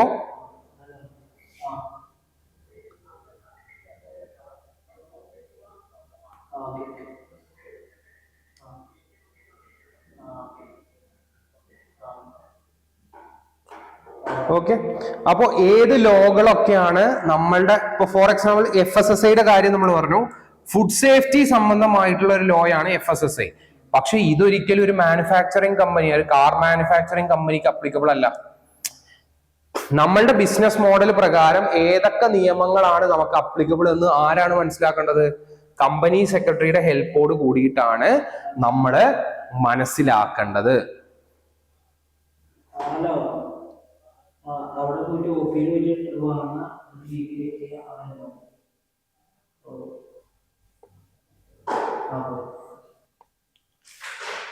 ഓക്കെ. അപ്പൊ അതാണ് പറയുന്നത്. First identification of applicable laws ആണ്. കംപ്ലൈൻസ് ചാർട്ടിലെ ആദ്യത്തെ പോയിന്റ് എന്ന് പറയുന്നത് എന്താണ്? അപ്ലിക്കബിൾ ലോസ് ഐഡന്റിഫൈ ചെയ്യുക എന്നുള്ളതാണ്. അതിന് വേണ്ടിയിട്ട് എന്താ ചെയ്യേണ്ടത്? ലിസ്റ്റ് ഓഫ് ലോസ് ഏതൊക്കെയാണെന്ന് നോക്കുക. നമ്മളുടെ ബിസിനസ് മോഡലിന് ഈ ലോസ് ഒക്കെ അപ്ലിക്കബിൾ ആണോ എന്നുള്ളത് നോക്കുക. ഏതെല്ലാം ലോ ആണ് അപ്ലിക്കബിൾ ആവുന്നത് അതിനെ നമ്മൾ ഫങ്ഷണൽ ഹെഡ്സ് ആക്കിയിട്ട് മാറ്റുക. ഇതാണ് അവിടെ പറയുന്നത്. ഇനി എങ്ങനെയാണ് ഏതൊക്കെ ലോസ് ആണ് ഉള്ളത് എന്ന് മനസ്സിലാക്കുക? നമുക്ക് അപ്ലിക്കബിൾ അല്ല, ഏതൊക്കെ ലോസാ മൊത്തത്തിൽ ഉള്ളത് എന്ന് മനസ്സിലാക്കുക. ഫസ്റ്റ് മാനേജ്മെന്റിനോട് എൻഗേജ്മെന്റ് ചോദിക്കുക. മാനേജ്മെന്റിനോടുള്ള എൻഗേജ്മെന്റ് വെച്ചിട്ട് നമുക്ക് എന്ത് മനസ്സിലാക്കാം? ഏതൊക്കെ ലോകളാണ് ഈ ഇൻഡസ്ട്രിക്ക് അപ്ലൈ ചെയ്യുക എന്ന് മനസ്സിലാക്കാം. ലോസ് ആൻഡ് റെഗുലേഷൻസ് റെഫർ ചെയ്യുക. ഫസ്റ്റ് മാനേജ്മെന്റിനോട് എൻഗേജ് ചെയ്യുക. രണ്ട്, ലോസ് ആൻഡ് റെഗുലേഷൻസ് നോക്കുക. അതേപോലെ തന്നെ പെർമിറ്റ്സും ലൈസൻസസും നോക്കുക. കോൺട്രാക്റ്റുകളും പ്രോട്ടോകോളുകളും നോക്കുക. ഇന്റേണൽ പോളിസികളും പ്രൊസീജിയറുകളും നോക്കുക. സോ എന്തിൽ നിന്നൊക്കെ നമുക്ക് മനസ്സിലാവും ഏതൊക്കെയാണ് applicable laws, means total laws? ഒന്ന്, മാനേജ്മെന്റുമായിട്ടുള്ള എൻഗേജ്മെന്റ്. രണ്ട്, ലോസ് ആൻഡ് റെഗുലേഷൻസ്. മൂന്ന്, പെർമിറ്റും ലൈസൻസും. നാല്, കോൺട്രാക്റ്റുകളും പ്രോട്ടോകോളുകളും. അഞ്ച്, ഇന്റേണൽ പോളിസീസും പ്രൊസീജിയേഴ്സും. ഏതൊക്കെയാണ്? ഒന്ന്, മാനേജ്മെന്റുമായിട്ടുള്ള എൻഗേജ്മെന്റ്. രണ്ട്, റൂൾസ് ആൻഡ് റെഗുലേഷൻസ്. മൂന്ന്, ലൈസൻസസും സർട്ടിഫിക്കറ്റ്സ് അല്ലെങ്കിൽ പെർമിറ്റ്സ് ഒക്കെ. നാല്, കോൺട്രാക്ട്സ്, ട്രീറ്റീസ്, പ്രോട്ടോകോൾസ് ഒക്കെ. അതേപോലെ തന്നെ ഇന്റേണൽ പോളിസീസ് ആൻഡ് പ്രൊസീജിയേഴ്സിലൂടെയും നമുക്ക് എന്ത് മനസ്സിലാക്കാം? മൊത്തത്തിൽ എത്ര ലോസ് ഉണ്ട് നമ്മളുടെ ഇൻഡസ്ട്രിയിൽ എന്ന് മനസ്സിലാക്കാം. ഇനി അതിൽ ഏതൊക്കെയാണ് നമ്മളെ ബാധിക്കുക എന്ന് എങ്ങനെ മനസ്സിലാക്കുക? Okay, yes. Labour laws definite ആയിട്ടുണ്ടാവും. ടാക്സ് ലോസും ഫിസിക്കൽ ലോസും ഉണ്ടാവും. സെക്യൂരിറ്റീസ് ലോസ് ഉണ്ടാവും. കൊമേഴ്ഷ്യൽ ലോസ് ഉണ്ടാവും. കോർപ്പറേറ്റ് ഇക്കോണമി ലോസ് ഉണ്ടാവും. സൈബർ ലോസ് ഉണ്ടാവും. അങ്ങനെ നമ്മളെങ്ങനെയാ കമ്പനി സെക്രട്ടറി വേണം പറഞ്ഞു കൊടുക്കാൻ ഈ പറയപ്പെടുന്ന ലോകളിൽ ഏതൊക്കെ ലോസ് ആണ് നമ്മൾക്ക് എഫക്ട് ചെയ്യേണ്ടത് എന്നുള്ളത്. അതിന്റെ ഒരു ലിസ്റ്റ് ആണിത്. ഇതിൽ ഇഷ്ടംപോലെ ലോസ് ഉണ്ടാവാം. അതിനെയാണ് അവിടെ പറഞ്ഞിട്ടുണ്ടാവുക. ചുരുക്കത്തിൽ അപ്ലിക്കബിൾ ലോസ് എങ്ങനെയാണ് നമ്മൾ മനസ്സിലാക്കുന്നത്? അപ്ലിക്കബിൾ ലോസും ഐഡന്റിഫിക്കേഷൻ ഓഫ് അപ്ലിക്കബിൾ ലോസ് എന്ന് പറഞ്ഞാൽ എന്താണ്? ഐഡന്റിഫിക്കേഷൻ ഓഫ് ആപ്ലിക്കബിൾ ലോസ് എന്ന് പറഞ്ഞാല് എന്താണ്? ഒരു ഇൻഡസ്ട്രിയില് വർക്ക് ചെയ്യുമ്പോൾ ഏതൊക്കെ ലോകളെല്ലാം നമ്മൾ പാലിക്കണം എന്ന് മനസ്സിലാക്കുന്നതാണ് ഐഡന്റിഫിക്കേഷൻ ഓഫ് ആപ്ലിക്കബിൾ ലോസ് എന്ന് പറയാ. അതിനെ ഹെൽപ്പ് ചെയ്യുന്നത് ആരാണ്? ഒരു കമ്പനി സെക്രട്ടറി ആണ്. ഇനി ഒരു കമ്പനി സെക്രട്ടറി എങ്ങനെ മനസ്സിലാക്കുക ഏതൊക്കെ ആപ്ലിക്കബിൾ ലോസ്? ഒന്ന്, മാനേജ്മെന്റുമായിട്ടുള്ള എൻഗേജ്മെന്റ്. രണ്ട്, റൂൾസ് ആൻഡ് റെഗുലേഷൻസ്. മൂന്ന്, ലൈസൻസും പെർമിറ്റും. നാല്, ട്രീറ്റി, കോൺട്രാക്ട്, പ്രോട്ടോകോളുകള്. അഞ്ച്, ഇന്റേണൽ പോളിസീസ് ആൻഡ് പ്രൊസീജിയേഴ്സ്. ഇതിലൂടെയാണ് നമ്മൾ മനസ്സിലാക്കുക. ദെൻ രണ്ടാമത്തത് നമ്മൾ പറഞ്ഞു എന്ത്? കംപ്ലയൻസ് ചാർട്ടിന്റെ രണ്ടാമത്തെ ഇതെന്താ? റിസ്ക് അസസ്മെന്റ് ആണ് എന്ന് പറഞ്ഞു. അതെന്താ മനസ്സിലാക്കുന്നത്? ഓരോ ലോയും കംപ്ലയൻസ് ചെയ്യാൻ വേണ്ടിയിട്ട് നമ്മൾക്കുള്ള റിസ്ക് എത്രയാണ് എന്ന് മനസ്സിലാക്കലാണ്. സോ റിസ്കിനെ നമ്മൾ 4ആയിട്ട് കാറ്റഗറൈസ് ചെയ്തിട്ടുണ്ട്. ഏതൊക്കെയാണത്? ഒന്ന് ലോ റിസ്ക് ആയിരിക്കാം, മീഡിയം ആയിരിക്കാം, ഹൈ ആയിരിക്കാം, അല്ലെങ്കിൽ ക്രിട്ടിക്കൽ ആയിരിക്കാം. ഓക്കെ, സോ ഈ റിസ്ക് അസസ്മെന്റിൽ എന്തൊക്കെ ഇൻക്ലൂഡ് ചെയ്യുന്നുണ്ട് എന്നാണ് പറയുന്നത്? ഒന്ന്, ഏതൊക്കെയാണ് റിസ്കിലുള്ള ത്രെട്ട് ഉള്ള ഏരിയാസ്, ഏതൊക്കെ ലോകളിലാണ് ത്രെട്ട് ഉള്ളത് എന്നുള്ളത്. 2, അതിനെ റേറ്റ് ചെയ്യുന്നു. 3, അതിന്റെ ഔട്ട്കംസും ക്രിയേറ്റ് ചെയ്യുന്നു. ഓക്കെ, എന്താ പറഞ്ഞേ? കംപ്ലയൻസ് റിസ്ക് അസസ്മെന്റ് എന്ന് പറഞ്ഞാൽ എന്താണെന്ന് പറഞ്ഞേ? ഏതൊക്കെ ലോകൾ കംപ്ലൈ ചെയ്യാനാണ് നമ്മൾ റിസ്ക് നേരിടുന്നത് എന്ന് മനസ്സിലാക്കുന്നതാണ് കംപ്ലയൻസ് റിസ്ക് അസസ്മെന്റ്. എന്തൊക്കെയാണ് ഇൻഹറന്റ് റിസ്ക് എന്നുള്ളതാണ് അവിടെ പറയുന്നത്. ഓക്കെ, അതിനെ നമ്മള് എത്രയായിട്ട് കാറ്റഗറൈസ് ചെയ്തിട്ടുണ്ട്? ലോ റിസ്ക് ഉണ്ട്, മീഡിയം റിസ്ക് ഉണ്ട്, ഹൈ റിസ്ക് ഉണ്ട്, ക്രിട്ടിക്കൽ റിസ്ക് ഉണ്ട്. നൗ റിസ്ക് അസസ്മെന്റിൽ എന്തൊക്കെ ഇൻക്ലൂഡ് ചെയ്യുന്നുണ്ട്? ഏതൊക്കെ ഏരിയയിലാണ് റിസ്ക് എന്ന് മനസ്സിലാക്കുക, അതിന് റേറ്റ് ചെയ്യുക, അതിന്റെ ബലം എന്താണെന്നും മനസ്സിലാക്കുക, അതിന്റെ കൺക്ലൂഷൻ എന്താണെന്നും മനസ്സിലാക്കുക എന്നുള്ളതാണ്. ഓക്കെ, നൗ ഒരു റിസ്ക് കാരണം എന്തൊക്കെ ത്രെട്ടുകളായിരിക്കും ആ കമ്പനി ഫേസ് ചെയ്യുക? ഒന്ന്, ലീഗൽ ആയിട്ടുള്ള പെനാലിറ്റികളും മറ്റു കാര്യങ്ങളും ഉണ്ടാവും. അതിന് നമ്മൾ എന്താ പറയാ? ലീഗൽ എഫക്റ്റ് എന്നാണ് പറയാ. ഫൈനാൻഷ്യൽ എഫക്റ്റ് വരാം, അല്ലെ? സാമ്പത്തികമായിട്ടുള്ള പ്രശ്നങ്ങൾ വരാം ഒരു നിയമം ലംഘിച്ചിട്ടില്ലെങ്കിൽ. ബിസിനസ് ഇല്ലാതാവാം, അല്ലെ? ബിസിനസ് എഫേർട്ട് ഇല്ലാതാവാം. റെപ്യൂട്ടേഷണൽ എഫേർട്ട് ഒക്കെ മാറ്റിയിട്ട് ഇറ്റ് ഈസ് എഫക്റ്റ് ആണ് കേട്ടോ. ഓക്കെ, സോ ഒരു റിസ്ക് കാരണം നമുക്ക് എത്തരത്തിലുള്ള എഫക്റ്റുകളാണ് ഉണ്ടാവുക? 4 ടൈപ്പ് ഓഫ് എഫക്റ്റ് ആണ് ഉണ്ടാവുക. ഒന്ന്, നിയമപരമായിട്ടുള്ള പെനാലിറ്റികൾ ഉണ്ടാവാം, ഫൈനാൻഷ്യലി ഉള്ള പ്രശ്നങ്ങൾ ഉണ്ടാവാം, ബിസിനസ് സംബന്ധമായിട്ടുള്ള പ്രശ്നങ്ങൾ ഉണ്ടാവാം, നമ്മളുടെ റെപ്യൂട്ടേഷൻ തന്നെ നഷ്ടപ്പെടാം. ഓക്കെ, അപ്പോ ഫസ്റ്റത്തെ ഇതെന്താ നമ്മൾ പറഞ്ഞേ? നമ്മള് കംപ്ലയൻസ് ചാർട്ട് ഉണ്ടാക്കുന്നതിലുള്ള ഓരോ പോയിന്റുകളാണ് പറയണത്. അതിൽ first identification of applicable laws ആണ്. ആ ഐഡന്റിഫിക്കേഷൻ ഓഫ് ആപ്ലിക്കബിൾ ലോസ് മാനേജ്മെന്റിന് വേണ്ടി ആരാ ചെയ്യേണ്ടത്? കമ്പനി സെക്രട്ടറിയാണ് ചെയ്യേണ്ടത്. അപ്പൊ എങ്ങനെയാണ് മനസ്സിലാക്കുക ഏതൊക്കെ ലോ ആപ്ലിക്കബിൾ എന്ന്? അത് മാനേജ്മെന്റുമായിട്ട് എൻഗേജ് ചെയ്യണം. 2, റൂൾസും റെഗുലേഷൻസും നോക്കണം. 3, പെർമിറ്റുകളും സർട്ടിഫിക്കറ്റുകളും നോക്കണം. 4, ട്രീറ്റുകളും പ്രോട്ടോകോൾസും നോക്കണം. 5, ഇന്റേണൽ റൂൾസ് ആൻഡ് പ്രൊസീജിയേഴ്സ് നോക്കണം. ഇനി കംപ്ലയൻസ് ചാർട്ട് ബുക്കിലെ 2ാമത്തെ ഏറ്റവും വലിയ എന്താ? റിസ്ക് അസസ്മെന്റ് ആണ്. എന്താ റിസ്ക് അസസ്മെന്റ്? ഒരു കമ്പനി എത്തരത്തിലുള്ള ഇൻഹറന്റ് റിസ്കുകളിലൂടെയാണ് കടന്നു പോണത് എന്നുള്ളതാണ് റിസ്ക് അസസ്മെന്റിനെ കുറിച്ച് പറയുന്നത്. ഈ റിസ്ക് അസസ് ചെയ്യുമ്പോ അവിടെ 4ആയിട്ട് നമ്മൾ അതിന് എന്ത് ചെയ്യുന്നുണ്ട്? റേറ്റ് ചെയ്യപ്പെടുന്നുണ്ട്. ഏതൊക്കെയാണത്? ലോ, മീഡിയം, ഹൈ, ക്രിട്ടിക്കൽ എന്നുള്ളത്. അതേപോലെ ഒരു റിസ്ക് അസസ്മെന്റിൽ എന്തൊക്കെ പ്രൊസീജിയറുകൾ ഇൻവോൾവ് ചെയ്യുന്നുണ്ട്? ഒന്ന്, ഏതൊക്കെയാ റിസ്ക് മനസ്സിലാക്കുക, ആ റിസ്കിനെ റേറ്റ് ചെയ്യുക. 3, അതിന്റെ ഔട്ട്കമും മനസ്സിലാക്കുക. 4 തരത്തിലുള്ള പ്രശ്നങ്ങളാണ് റിസ്കുമായിട്ട് വരിക. എന്തൊക്കെയാണത്? ഒന്ന്, ലീഗൽ ആയിട്ടുള്ള പ്രശ്നങ്ങൾ വരും. 2, ഫൈനാൻഷ്യൽ പ്രശ്നങ്ങൾ വരും. 3, ബിസിനസ് തന്നെ ഇല്ലാതാവാം. 4, റെപ്യൂട്ടേഷനെയും അത് ബാധിക്കാം. ഓക്കെ, സോ ആദ്യം മുതൽ എന്തൊക്കെയാണ് നമ്മൾ എടുത്തത്? ഫസ്റ്റ് നമ്മൾ കംപ്ലയൻസ് ഫ്രെയിംവർക്കുകളെ കുറിച്ചിട്ടാണ് പറഞ്ഞത്. കംപ്ലയൻസ് ഫ്രെയിംവർക്ക് ബിൽഡ് ചെയ്യേണ്ടത് ആരുടെ ഡ്യൂട്ടിയാണ്? ബോർഡ് ഓഫ് ഡയറക്ടേഴ്സിന്റെ ഡ്യൂട്ടിയാണ്. അത് ആരുടെ ഹെൽപ്പോട് കൂടിയിട്ടാണ് ചെയ്യുക? കമ്പനി സെക്രട്ടറിയുടെ ഹെൽപ്പോട് കൂടിയിട്ടാണ്. ഇതില് മാനേജ്മെന്റിന്റെ ഉത്തരവാദിത്തങ്ങൾ എന്താ? ഡെവലപ്പ് ചെയ്യുക, മെയിൻറ്റെയിൻ ചെയ്യുക, ഇഫക്റ്റീവ് ആണോ റിവ്യൂ ചെയ്യുക, അതേപോലെ തന്നെ അപ്ഡേറ്റ് ചെയ്യുക.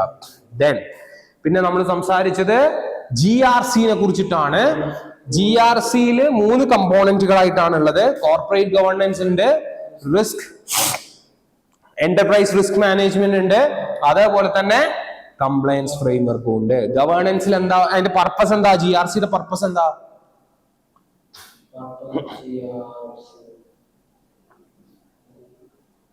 GRCയുടെ പർപ്പസ് എന്താ? കോസ്റ്റ് റെഡ്യൂസ് ചെയ്യുക, റിസ്ക് റെഡ്യൂസ് ചെയ്യുക, ഡ്യൂപ്ലിക്കേഷൻ ഓഫ് എഫേർട്സ് ഇല്ലാതാക്കുക.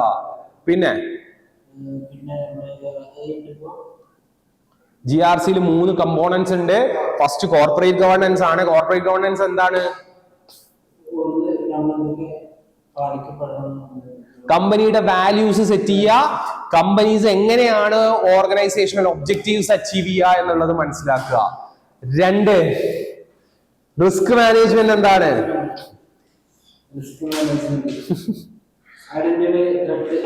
ത്രെറ്റ് മനസ്സിലാക്കുക, അതിനെ എങ്ങനെ മിറ്റിഗേറ്റ് ചെയ്യാം എന്നുള്ളതും മനസ്സിലാക്കുക. 3, കംപ്ലയൻസ് ഫ്രെയിംവർക്ക്. പിന്നെ അടുത്തത് components of compliance framework. Okay, അതിൽ ഫസ്റ്റ് 1 കംപ്ലയൻസ് ചാർട്ട് ആണ്. Compliance chart, compliance advisory, compliance score card. അപ്പോ ചാർട്ടിൽ എന്തൊക്കെയാ പറയണത്? കംപ്ലയൻസ് ചാർട്ടില് ഫസ്റ്റ് റിസ്ക് ലോസ് ഐഡന്റിഫൈ ചെയ്യണം. 2, റിസ്ക് അസസ് ചെയ്യണം. 3, റിസ്കിനെ മിറ്റിഗേറ്റ് ചെയ്യണം. 4, അതിനെ മോണിറ്റർ ചെയ്യണം. 5, റിപ്പോർട്ട് ചെയ്യണം. അല്ലെ? അതിൽ ഒന്നാമത്തെ എന്താ? Compliance chart. Identification of applicable, അത് ജസ്റ്റ് ഒരു ഷെഡ്യൂൾ പോലെ തന്നിരിക്കുകയാണ്. ഐഡന്റിഫിക്കേഷൻ ഓക്കെ, ഒരു കംപ്ലയൻസ് ഫ്രെയിംവർക്ക്, നല്ലൊരു കംപ്ലയൻസ് ഫ്രെയിംവർക്കിന്റെ ഉത്തമ ഉദാഹരണങ്ങൾ എങ്ങനെയായിരിക്കും? അതായത് അതിൽ എന്തുണ്ടാവും? അതന്നെ, റൂൾസ് ആൻഡ് റെഗുലേഷൻസ് ഉണ്ടാവും, കംപ്ലയൻസ് ടാസ്ക് മാനേജ്മെന്റ് ഉണ്ടാവും, കംപ്ലയൻസ് ട്രെയിനിങ് ഉണ്ടാവും, കംപ്ലയൻസ് ഓഡിറ്റ് ഉണ്ടാവും, കംപ്ലയൻസ് ഡാഷ്ബോർഡ് ഉണ്ടാവും, അതേപോലെ തന്നെ പോളിസീസ് ആൻഡ് പ്രൊസീജിയേഴ്സും അതില് ഉണ്ടാവും. ഇനി കംപ്ലയൻസ് ചാർട്ടില് ആദ്യത്തെ ഐറ്റം എന്താണ്? Identification of laws and regulations ആണ്. അപ്ലിക്കബിൾ ലോസ് ആൻഡ് റെഗുലേഷൻസ് ആണ് എന്ന് പറയുന്നുണ്ട്. ഐഡന്റിഫിക്കേഷൻ ഓഫ് എന്താ അപ്ലിക്കബിൾ ലോസ് ആൻഡ് റെഗുലേഷൻസ് എങ്ങനെ ഐഡന്റിഫൈ ചെയ്യാൻ പറ്റുക? അതിന് ആദ്യം ഐഡന്റിഫൈ ചെയ്യണം, എന്നിട്ട് അതിനെ ഫങ്ഷണൽ ഹെഡ്സ് ആക്കണം. അതിന് ഉപകരിക്കുന്ന കുറച്ച് കാര്യങ്ങളുണ്ട്. എന്തൊക്കെയാണത്?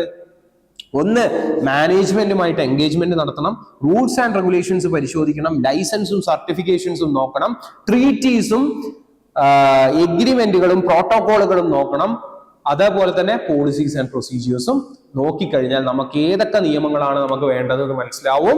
അത് വെച്ചിട്ട് ഫങ്ഷണൽ ഹെഡുകള് ക്രിയേറ്റ് ചെയ്യേണ്ട ഉത്തരവാദിത്തം കമ്പനി സെക്രട്ടറിയുടേതാണ്. രണ്ടാമത്തത് നമ്മൾ എന്താ പറഞ്ഞത്? റിസ്ക് അസസ് ചെയ്യുന്ന കാര്യമാണ് പറഞ്ഞത്. റിസ്ക് അസസ് ചെയ്യുന്ന കാര്യത്തിൽ എന്താ പറഞ്ഞത്? ഇൻഹറന്റ് റിസ്ക് ഏതാണ് എന്ന് നമ്മൾ മനസ്സിലാക്കണം. അങ്ങനെ മനസ്സിലാക്കി അതിനെ റേറ്റ് ചെയ്യണം. റേറ്റിംഗ് 4 രീതിയിലാണ് നമ്മൾ റേറ്റ് ചെയ്യുക: low, medium, high and critical എന്നുള്ള രീതിയിൽ. ഇനി അത് മാത്രമല്ല, റിസ്ക് അസസ്മെന്റിൽ 3 കാര്യങ്ങൾ ഉണ്ടാവും. എന്തൊക്കെയാണ് ആ 3 കാര്യങ്ങള്? 1, റിസ്കിനെ ഐഡന്റിഫൈ ചെയ്യും, എന്നിട്ട് റിസ്കിനെ റേറ്റ് ചെയ്യും, 3, അതിന്റെ ഔട്ട്കമും മനസ്സിലാക്കും. ഇനി 4 രീതിയിലാണ് റിസ്ക് നമ്മളെ കമ്പനീനെ എഫക്ട് ചെയ്യാൻ പോകുന്നത്. 1 ലീഗൽ ഇഫക്റ്റ് ആണ്, 2 ഫൈനാൻഷ്യൽ ഇഫക്റ്റ് ആണ്, 3 ബിസിനസ് ഇഫക്റ്റ് ആണ്, 4 റെപ്യൂട്ടേഷൻ ഇഫക്റ്റ് ആണ്. Okay, yes.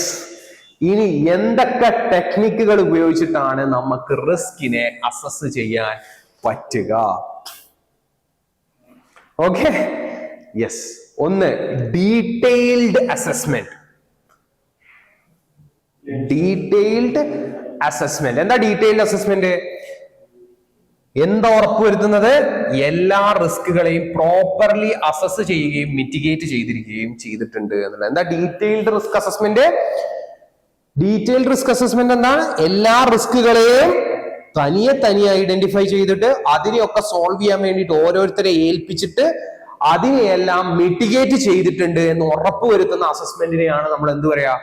Detailed risk assessment എന്ന് നമ്മൾ വിളിക്കുക. എന്താണ്? എല്ലാ റിസ്കിനെയും പ്രോപ്പർലി അസസ് ചെയ്യുകയും മിറ്റിഗേറ്റ് ചെയ്തു എന്ന് ഉറപ്പുവരുത്തുന്നതിനെയാണ് നമ്മൾ എന്ത് പറയാ?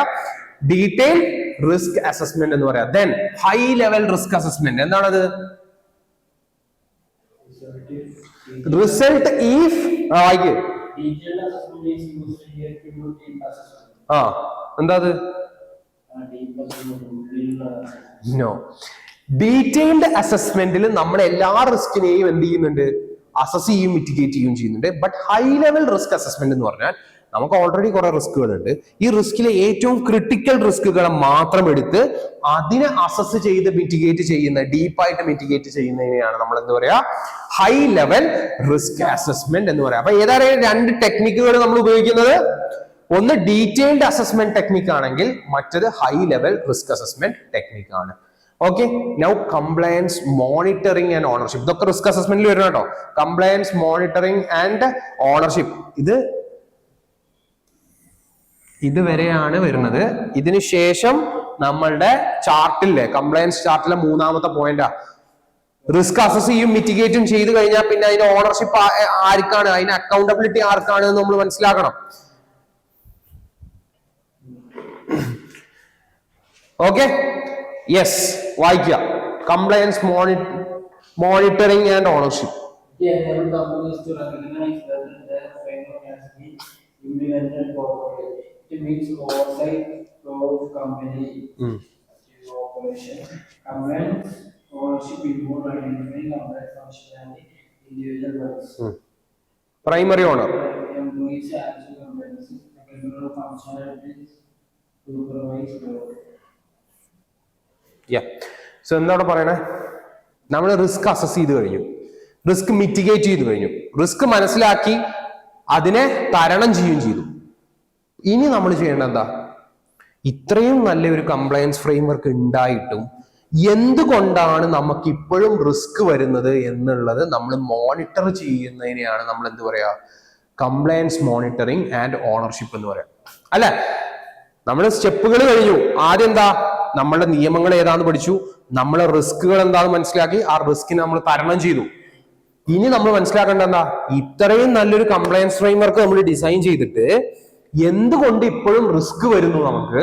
ഒന്നതാണ്, അതിനെയാണ് നമ്മൾ എന്ത് പറയാ? മോണിറ്ററിങ്. അങ്ങനെ റിസ്ക് വരണമെന്നുണ്ടെങ്കിൽ അതിന്റെ ഉത്തരവാദിത്തം ആരെങ്കിലും ഏറ്റെടുക്കണം. അത് ആരുടെ തലയിലാണ് നമ്മൾ കൊടുക്കേണ്ടത് എന്നുള്ളതും കൂടെ നമ്മൾ മനസ്സിലാക്കണം. ഓക്കെ, അതാണ് ഇത് ഉദ്ദേശിക്കുന്നത്. ഓക്കെ, ഫസ്റ്റ് എന്താ പറയണത്? നമ്മൾ ഇംപ്ലിമെന്റ് ചെയ്ത കംപ്ലയൻസ് ഫ്രെയിംവർക്ക് പ്രോപ്പർ ആയിട്ട് ഇംപ്ലിമെന്റ് ചെയ്യപ്പെട്ടിട്ടുണ്ടോ എന്നാണ് നമ്മൾ ആദ്യം ചെക്ക് ചെയ്യേണ്ടത്. അല്ലെങ്കിൽ അങ്ങനെ ഇംപ്ലിമെന്റ് ചെയ്യപ്പെട്ടിട്ടുണ്ടെങ്കിൽ ഈ റിസ്ക് ഒന്നും വരാൻ പാടില്ല. അപ്പൊ അത് ഇംപ്ലിമെന്റ് ചെയ്യപ്പെട്ടിട്ടുണ്ടോ എന്നാണ് ആദ്യം നമ്മൾ എന്ത് ചെയ്യേണ്ടത്? ചെക്ക് ചെയ്യേണ്ടത്. 2, അതിനർത്ഥം എന്താണ്? ഓപ്പറേഷൻസ് മൊത്തം സൂപ്പർവൈസ് ചെയ്യുക എന്നുള്ളതാണ്. ഡെയിലി നടക്കുന്ന കംപ്ലയൻസ് വർക്കുകളെല്ലാം പ്രോപ്പറായി നടക്കുന്നുണ്ടോ എന്ന് ഓവർസൈറ്റ് ചെയ്യുക എന്നുള്ളതാണ് അതിനർത്ഥം. അതേപോലെ തന്നെ ഇത് ആരുടെ തലയിലാണ് വെക്കേണ്ടത്? പ്രൈമറിലി അത് ആരാണ് അക്കൗണ്ടബിൾ? പ്രൈമറി ഓണർ ആരാണ്? എംപ്ലോയീസ് ആണ്. അതായത് ഇതിന്റെ പ്രൈമറി ഉത്തരവാദി ആരാണ്? എംപ്ലോയീസ് ആണ്. ഫോർ എന്തിന്റെ? ആക്ച്വൽ കംപ്ലയൻസുകളുടെ പ്രൈമറി ഉത്തരവാദി ആരാണ്? എംപ്ലോയീസ് ആണ്. ദെൻ സെക്കൻഡറി ഓണർ ആരാണ്? ഫങ്ഷണൽ ഹെഡ് അല്ലെങ്കിൽ മാനേജേഴ്സ്. അത് മറ്റേ ഫങ്ഷണൽ ഹെഡ് അല്ല കേട്ടോ, മാനേജേഴ്സ് ആണ്. ഓക്കെ, അപ്പോ 2 കാര്യങ്ങളാണ് ഇവിടെ പറയുന്നത്. നമ്മൾ വൺസ് റിസ്ക് അസസ് ചെയ്ത് കഴിഞ്ഞു കഴിഞ്ഞാൽ, റിസ്ക് അസസ് ചെയ്ത് മിറ്റിഗേറ്റ് ചെയ്ത് കഴിഞ്ഞു കഴിഞ്ഞാൽ നമ്മൾ ചെയ്യേണ്ടത് എന്താണ്? മോണിറ്ററും ചെയ്യണം, ഓണർഷിപ്പ് ആർക്കാന്നും മനസ്സിലാക്കണം. മോണിറ്റർ ചെയ്യുക എന്നുള്ളതിന് അർത്ഥം എന്താ? മോണിറ്റർ ചെയ്യുക എന്നുള്ളതിന് അർത്ഥം എന്താ? നമ്മളുടെ കംപ്ലയൻസ് ഫ്രെയിംവർക്ക് ഇവിടെ ഇംപ്ലിമെന്റഡ് ആണെങ്കിൽ പിന്നെ എങ്ങനെ അവിടെ റിസ്ക് വന്നു, ആ റിസ്ക് എങ്ങനെ വന്നു, അതെങ്ങനെ ക്രിട്ടിക്കൽ ആയി എന്ന് നമ്മൾ മനസ്സിലാക്കണം. അതിനെയാണ് മോണിറ്ററിംഗ് എന്ന് പറയാ. അതിനർത്ഥം എന്താ? ഓവർസൈറ്റ് ചെയ്യണം. എന്ത്?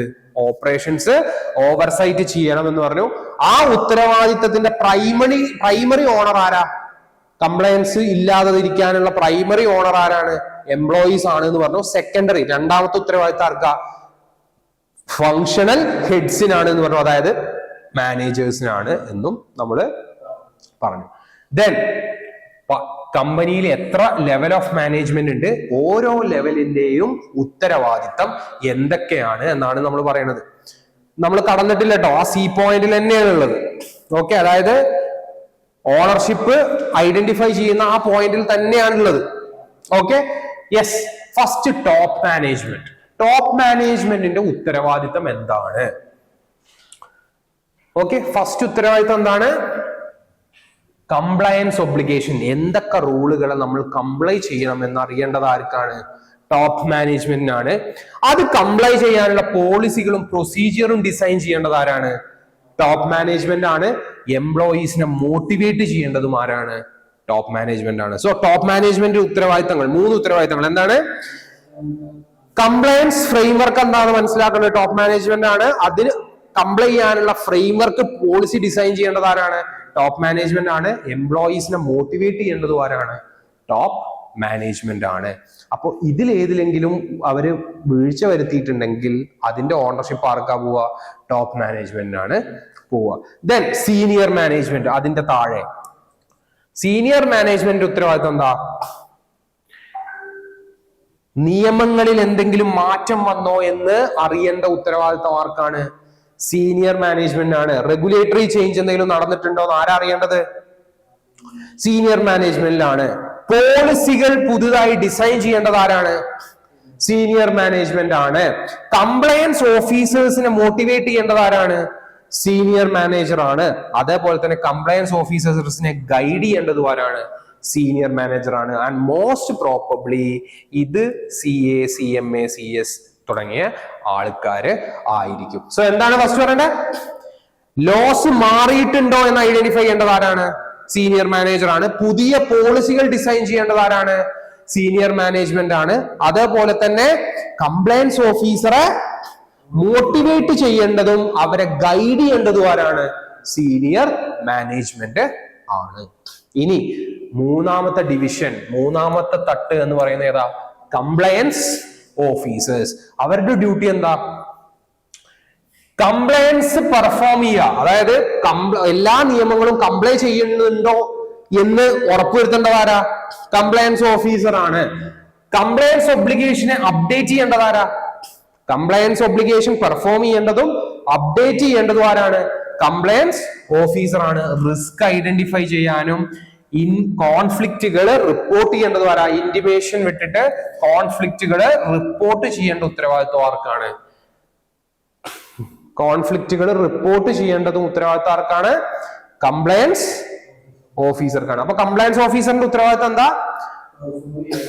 അതായത് കംപ്ലയൻസ് ഒബ്ലിഗേഷൻ പെർഫോം ചെയ്യണം, അപ്ഡേറ്റ് ചെയ്യണം, റിസ്ക് ഐഡന്റിഫൈ ചെയ്യണം, അത് റിപ്പോർട്ട് ചെയ്യുകയും വേണം. ഇത്രയും ഉത്തരവാദിത്തം കംപ്ലയൻസ് ഓഫീസേഴ്സിനാണ്.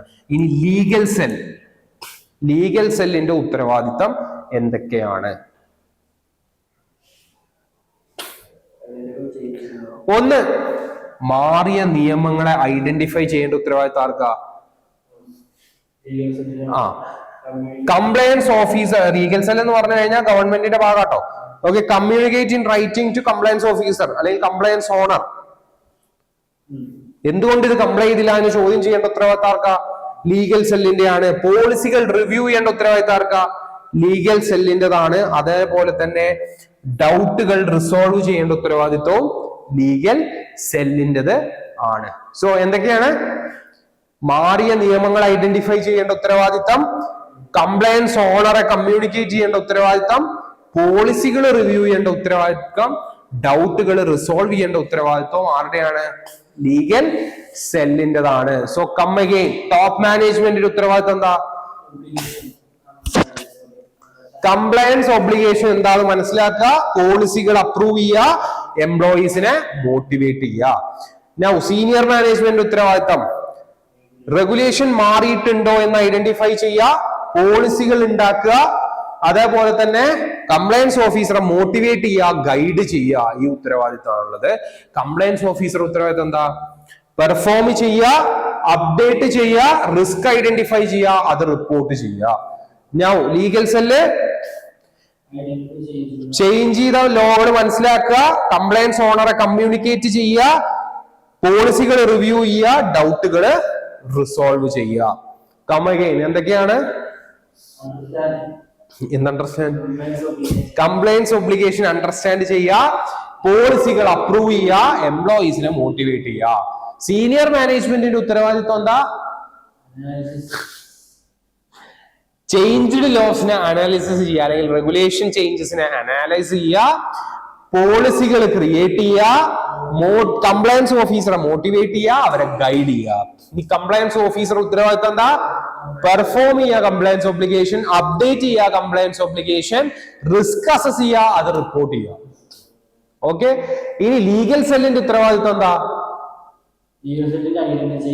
ചേഞ്ച്ഡ് ലോ ഐഡന്റിഫൈ ചെയ്യുക, കമ്മ്യൂണിക്കേറ്റ് ചെയ്യുക, പോളിസികൾ റിവ്യൂ ചെയ്യുക, ഡൗട്ട് റിസോൾവ് ചെയ്യുക. Okay, so last one, compliance reposting അല്ല കേട്ടോ, it is reporting. Spelling mistake ഉണ്ട്. കംപ്ലയൻസ് റിപ്പോർട്ടിംഗ് ആണ്, റീപോസ്റ്റിംഗ് അല്ല, it is reporting.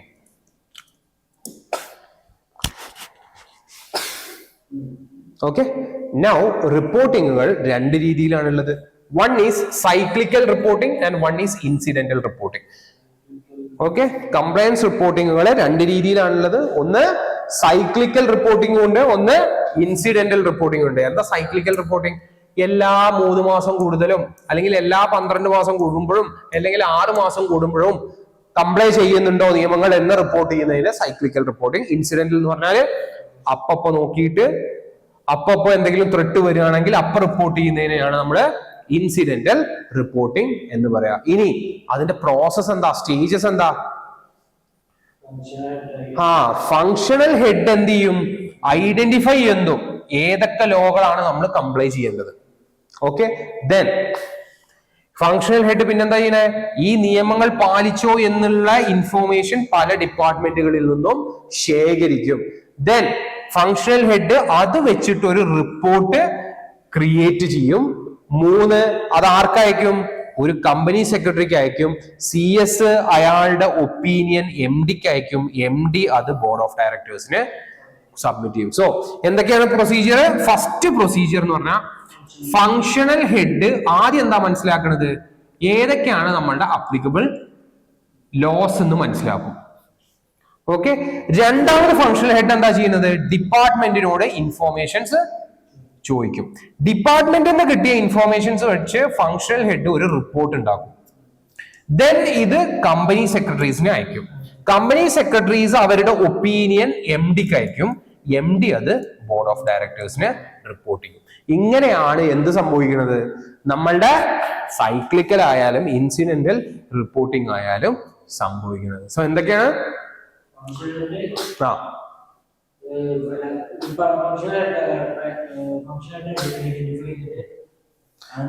Functional head ഏതൊക്കെ നിയമങ്ങളാണ് പാലിക്കേണ്ടതെന്ന് ആദ്യം ഐഡന്റിഫൈ ചെയ്യും. രണ്ടാമത് ഡിപ്പാർട്ട്മെന്റിനോട് ചോദിക്കും നിങ്ങൾ ഈ നിയമങ്ങൾ ഒക്കെ പാലിച്ചിട്ടുണ്ടോ എന്നുള്ളത്. അവിടുന്ന് കിട്ടുന്ന ഇൻഫോർമേഷൻസ് വെച്ചിട്ട് ഫങ്ഷണൽ ഹെഡ് ഒരു റിപ്പോർട്ട് ഉണ്ടാക്കും. ആ റിപ്പോർട്ട് കമ്പനി സെക്രട്ടറിക്ക് അയച്ചു കൊടുക്കും. കമ്പനി സെക്രട്ടറി അയാളുടെ ഒപ്പീനിയൻ മാനേജിംഗ് ഡയറക്ടറെ അറിയിക്കും. മാനേജിംഗ് ഡയറക്ടർ അത് ബോർഡ് ഓഫ് ഡയറക്ടേഴ്സിനെ അറിയിക്കും. ഓക്കെ, എന്നാ പറഞ്ഞോളൂ.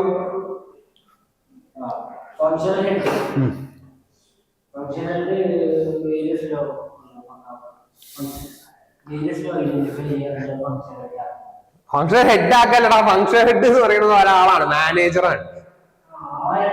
ആ അതല്ല,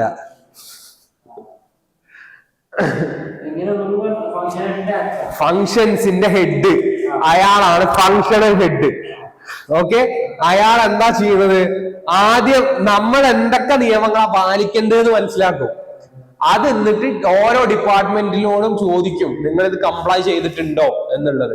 അപ്പൊ ഈ ഡിപ്പാർട്ട്മെന്റ് പറയും ഓക്കെ ചെയ്തിട്ടുണ്ട്, ഇതെല്ലാം ഫോളോ ചെയ്തിട്ടുണ്ട് എന്ന് പറയും, അല്ലെങ്കിൽ ഇല്ല എന്ന് പറയും. ആ റിപ്പോർട്ടിന്റെ ബേസിൽ ഇയാൾ ഒരു റിപ്പോർട്ട് ഉണ്ടാക്കി കമ്പനി സെക്രട്ടറിക്ക് അയക്കും.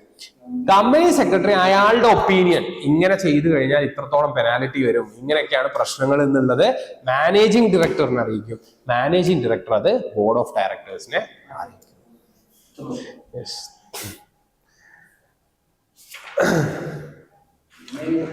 ഇനി കംപ്ലയൻസ് ചാർട്ട് പ്രിപ്പയർ ചെയ്യുന്നതില് CS-ന്റെ ഇമ്പോർട്ടൻസ് എന്താണ്? ഒരു കംപ്ലയൻസ് ചാർട്ട് പ്രിപ്പയർ ചെയ്യുമ്പോൾ അതിൽ കമ്പനി സെക്രട്ടറിയുടെ ഇമ്പോർട്ടൻസ് എന്താണ് എന്നുള്ളത്. ഓക്കെ, എന്താണ് വായിക്കുക? നമ്മളുടെ ഇപ്പോഴത്തെ കംപ്ലയൻസ് ഫ്രെയിംവർക്ക് നിലവിലും അക്യുറേറ്റ് ആണോ എന്ന് ചെക്ക് ചെയ്യേണ്ടത് ആരുടെ ഉത്തരവാദിത്തം? കമ്പനി സെക്രട്ടറിയുടെ ഉത്തരവാദിത്തം ആണ്. Whether combine plan or not, എന്താണത്? ഈ പ്ലാന് മുന്നോട്ട് കൊണ്ടുപോകണോ അത് അപ്ഡേറ്റ് ചെയ്യണോ എന്ന് നോക്കേണ്ടതും ആരുടെ ഉത്തരവാദിത്തമാണ്? കമ്പനി സെക്രട്ടറിയുടെ ഉത്തരവാദിത്തം. 3 രണ്ടെണ്ണമാണ്, റിപ്പീറ്റ് ആണ്. അടുത്തത്, ഈ പ്ലാന് കറന്റ് നിയമത്തെ കംപ്ലൈ ചെയ്യുന്നുണ്ടോ എന്ന് നോക്കേണ്ട ഉത്തരവാദിത്വം ആരുടെയാണ്? കമ്പനി സെക്രട്ടറിയുടെ. അപ്പൊ 3 ഉത്തരവാദിത്തങ്ങൾ എന്താ കമ്പനി സെക്രട്ടറിയുടെ? പിന്നെ അത് പ്ലാൻ ആക്യുറേറ്റ് ആണോ നോക്കുക, അതേപോലെ ആക്യുറേറ്റ് ആണോ നോക്കുക, അത് അപ്ഡേറ്റ് ചെയ്യണോ എന്ന് നോക്കുക, 3 അത് കറന്റ് നിയമങ്ങളുമായിട്ട് കംപ്ലൈ ചെയ്യുന്നുണ്ടോ എന്നുള്ളതും നമ്മള് നോക്കുക. ഓക്കെ, അപ്പൊ ഇതുവരെ ഉള്ളതൊന്ന് പറഞ്ഞേ. ഈസി. Okay, come on. ഫസ്റ്റ്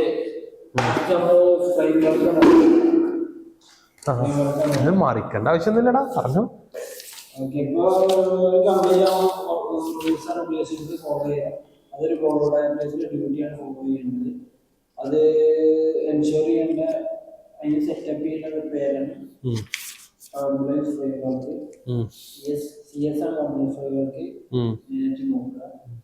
അതുപോലെ തന്നെ ബോർഡിന്റെ ഇതെന്താ വെച്ചാൽ ഡെവലപ്പ് ചെയ്യുക, മെയിൻറ്റെയിൻ ചെയ്യുക, പിന്നെ അതിന്റെ എഫക്റ്റീവ്നെസ് നോക്കുക, പിന്നെ അപ്ഡേറ്റ് ചെയ്യുക.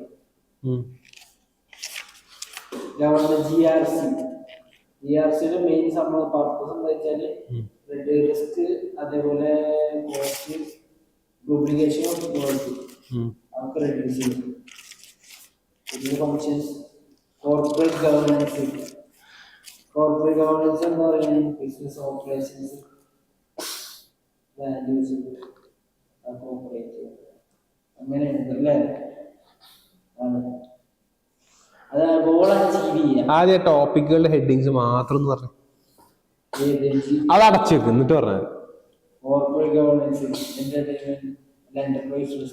ആദ്യം മുതൽ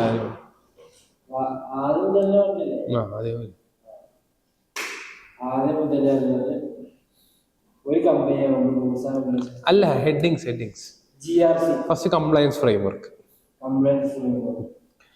പിന്നെ നമ്മൾ പഠിച്ചത് ഹെഡിങ്സ് മാത്രമല്ല, പിന്നെ GRCയുടെ പർപ്പസ്, GRCയുടെ കമ്പോണൻസ്, പിന്നെ നമ്മൾ പഠിച്ചത്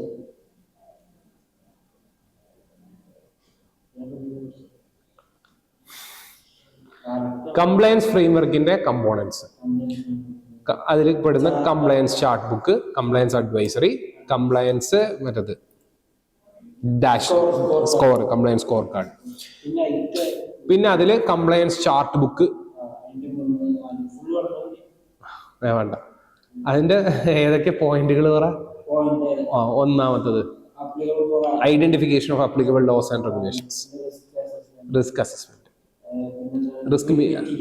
അതിന്റെ റിസ്ക് അസസ്മെന്റ്, റിസ്ക് മിറ്റിഗേഷൻ, പിന്നെ monitoring and reviewing of ownership, പിന്നെ കംപ്ലയൻസ് റിപ്പോർട്ടിംഗ്.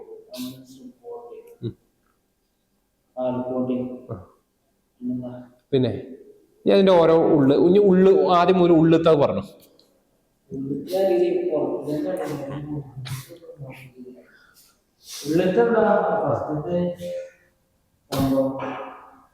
സംഭവം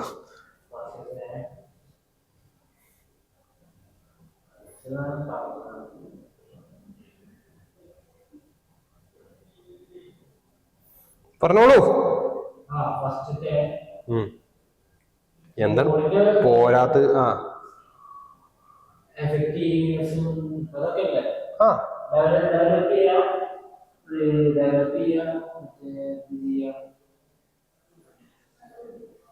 മെയിൻറ്റെയിൻ ചെയ്യാം, എഫക്റ്റീവ്നെസ് നോക്കുക, അപ്ഡേറ്റ് ചെയ്യും. അതാണ് റോൾ ഓഫ് ബോഡിന്റെ. അത് കഴിഞ്ഞിട്ട് GRCക്ക് പറയുന്നത് GRC പർപ്പസ് റിസ്ക് കോസ്റ്റ്. GRCയുടെ പർപ്പസ് റിസ്ക് റെഡ്യൂസ് ചെയ്യാൻ, റിസ്ക് കോസ്റ്റ്,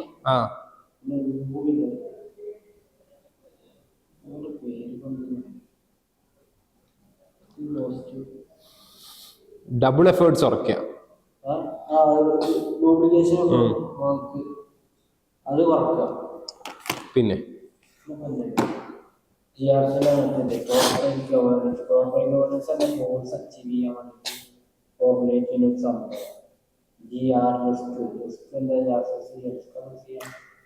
വാല്യൂ സെറ്റ് ചെയ്യുക. ഫസ്റ്റത്തത് ഗവേണൻസ് ആവുന്നല്ല, വാല്യൂ സെറ്റ് ചെയ്യുക. ഇൻസ്റ്റിറ്റ്യൂഷന്റെ ഗോൾസ് അച്ചീവ് ചെയ്യാൻ, ഒബ്ജക്ട്സ് എങ്ങനെ അച്ചീവ് ചെയ്യണം എന്നുള്ളത് പ്ലാൻ ചെയ്യുക.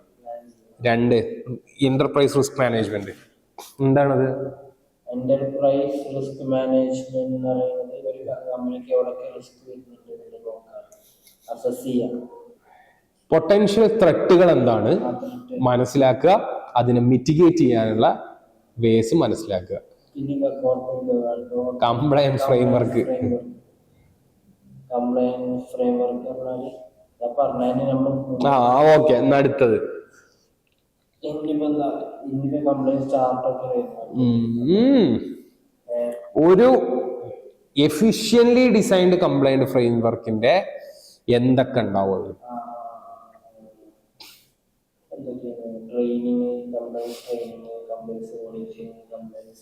Rules and regulations, compliance task management, compliance training, compliance dashboard, compliance audit, policies and procedures.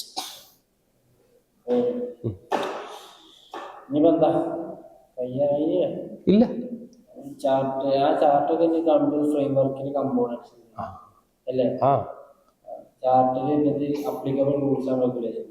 എന്താണ് പറയാൻ? അത് എന്നിട്ട് ഫങ്ഷണൽ ഹെഡ്സിനെ അസൈൻ ചെയ്യണം. പിന്നെ എങ്ങനെ ഇത് മനസ്സിലാവും ഏതൊക്കെയാണ് identifiable applicable laws and regulations എന്നുള്ളത്?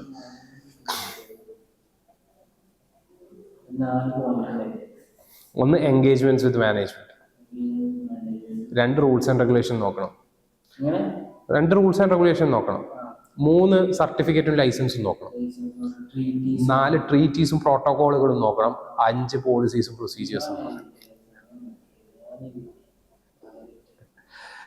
പിന്നെ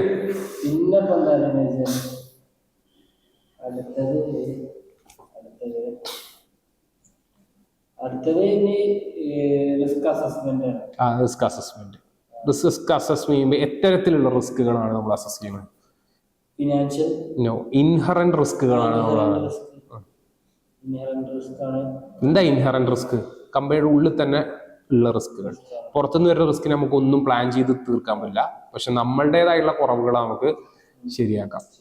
അപ്പൊ ഇൻഹറന്റ് റിസ്കുകളാണ് മനസ്സിലാക്കുന്നത്. ഇൻഹറന്റ് റിസ്കുകളെ എങ്ങനെയൊക്കെയാണ് നമ്മൾ റേറ്റ് ചെയ്യുന്നത്? Low rated risk, medium, high, critical. പിന്നെ റിസ്ക് അസസ്മെന്റുകളുടെ സ്റ്റേജുകൾ എങ്ങനെയൊക്കെയാണ്? ഐഡന്റിഫൈ ലോ മനസ്സിലാക്കും, റിസ്ക് അസസ് ചെയ്യും, ദെൻ റിസ്ക് മിറ്റിഗേറ്റ് ചെയ്യും, റിസ്കിനെ റേറ്റ് ചെയ്യും, എന്നിട്ട് ഔട്ട്കം എന്താണെന്ന് മനസ്സിലാക്കും. ഇനി റിസ്ക് ഏതൊക്കെ രീതിയിലാണ് ഒരു കമ്പനീനെ എഫക്ട് ചെയ്യുക?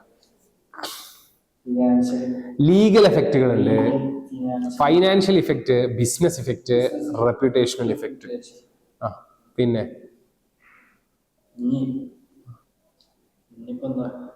ഏതൊക്കെ രീതിയിലാണ് റിസ്കിനെ അസസ് ചെയ്യുക? റിസ്ക് അസസ് ചെയ്യുന്ന മെത്തേഡുകൾ.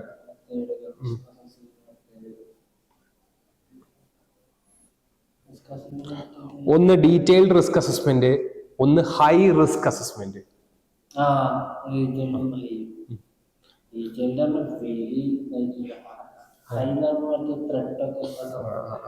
അടുത്ത പോയിന്റ് എന്താ?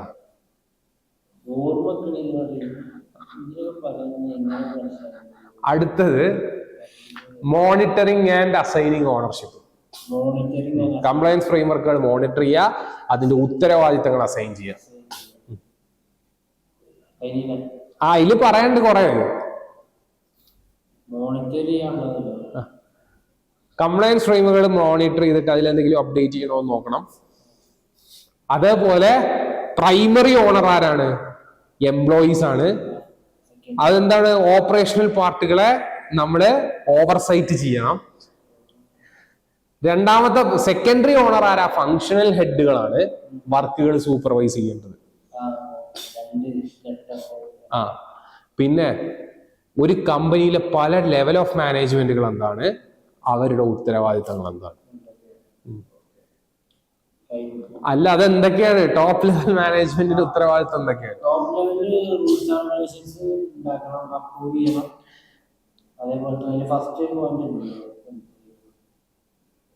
പിന്നെ മോട്ടിവേറ്റ് ചെയ്യണം പോലീസിനെ. രണ്ടെണ്ണം പറഞ്ഞു.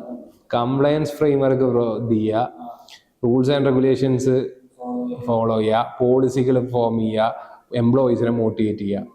2 സീനിയർ ലെവല്. സീനിയറിനും കംപ്ലയൻസും ഗൈഡൻസും ഇല്ല.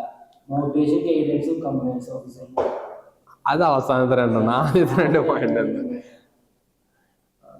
റെഗുലേഷൻ ചേഞ്ച് ചെയ്തത് അനലൈസ് ചെയ്യുക, 2 പോളിസികൾ ഉണ്ടാക്കുക, കംപ്ലയൻസ് ഓഫീസറെ മോട്ടിവേറ്റ് ചെയ്യുക, ഗൈഡ് ചെയ്യുക. ഈ കംപ്ലയൻസ് ഓഫീസറുടെ ഉത്തരവാദിത്തം എന്താ? കംപ്ലയൻസ് ഒബ്ലിഗേഷൻ പെർഫോം ചെയ്യുക, കംപ്ലയൻസ് ഒബ്ലിഗേഷൻ അപ്ഡേറ്റ് ചെയ്യുക, പിന്നെ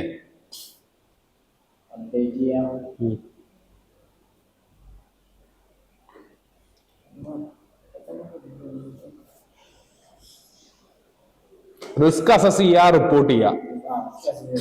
ഇനി ലീഗൽ സെല്ലിന്റെ ഉത്തരവാദിത്തം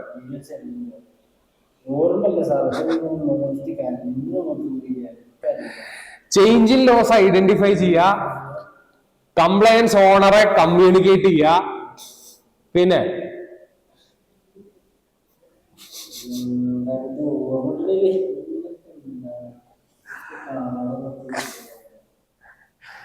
പോളിസികൾ റിവ്യൂ ചെയ്യുക, ഡൗട്ടുകൾ റിസോൾവ് ചെയ്യുക. പിന്നെ കംപ്ലയൻസ് റിപ്പോർട്ടിങ്ങില് 2 ടൈപ്പ് ഓഫ് റിപ്പോർട്ടിങ് ഏതൊക്കെയാണ്? ഫങ്ഷണൽ, സൈക്ലിക്കലും ഇൻസിഡന്റലും. എന്താ? ഓക്കെ. ഇനി അതിന്റെ പ്രോസസ് എന്തൊക്കെയാണ്? ഫങ്ഷണൽ ഹെഡ് ഏതൊക്കെയാണ് ലോസ് അപ്ലിക്കബിൾ എന്നുള്ളത് മനസ്സിലാക്കും. അതിനുശേഷം ഫങ്ഷണൽ ഹെഡ് ഡിപ്പാർട്ട്മെന്റുകളോട് ചോദിക്കും നിങ്ങൾ ഇത് കംപ്ലൈ ചെയ്തിട്ടുണ്ടോ എന്ന്. അവിടുന്ന് കിട്ടുന്ന ഇൻഫോർമേഷൻ വെച്ച് ഫങ്ഷണൽ ഹെഡ് റിപ്പോർട്ട് പ്രിപ്പയർ ചെയ്യും. ആ റിപ്പോർട്ട് കമ്പനി സെക്രട്ടറിക്ക് അയച്ചു കൊടുക്കും. കമ്പനി സെക്രട്ടറി അയാളുടെ ഒപ്പീനിയൻ മാനേജിംഗ് ഡയറക്ടറോട് പറയും. മാനേജിംഗ് ഡയറക്ടർ അത് ബോർഡ് ഓഫ് ഡയറക്ടേഴ്സിനോട് പറയും. Simple simple.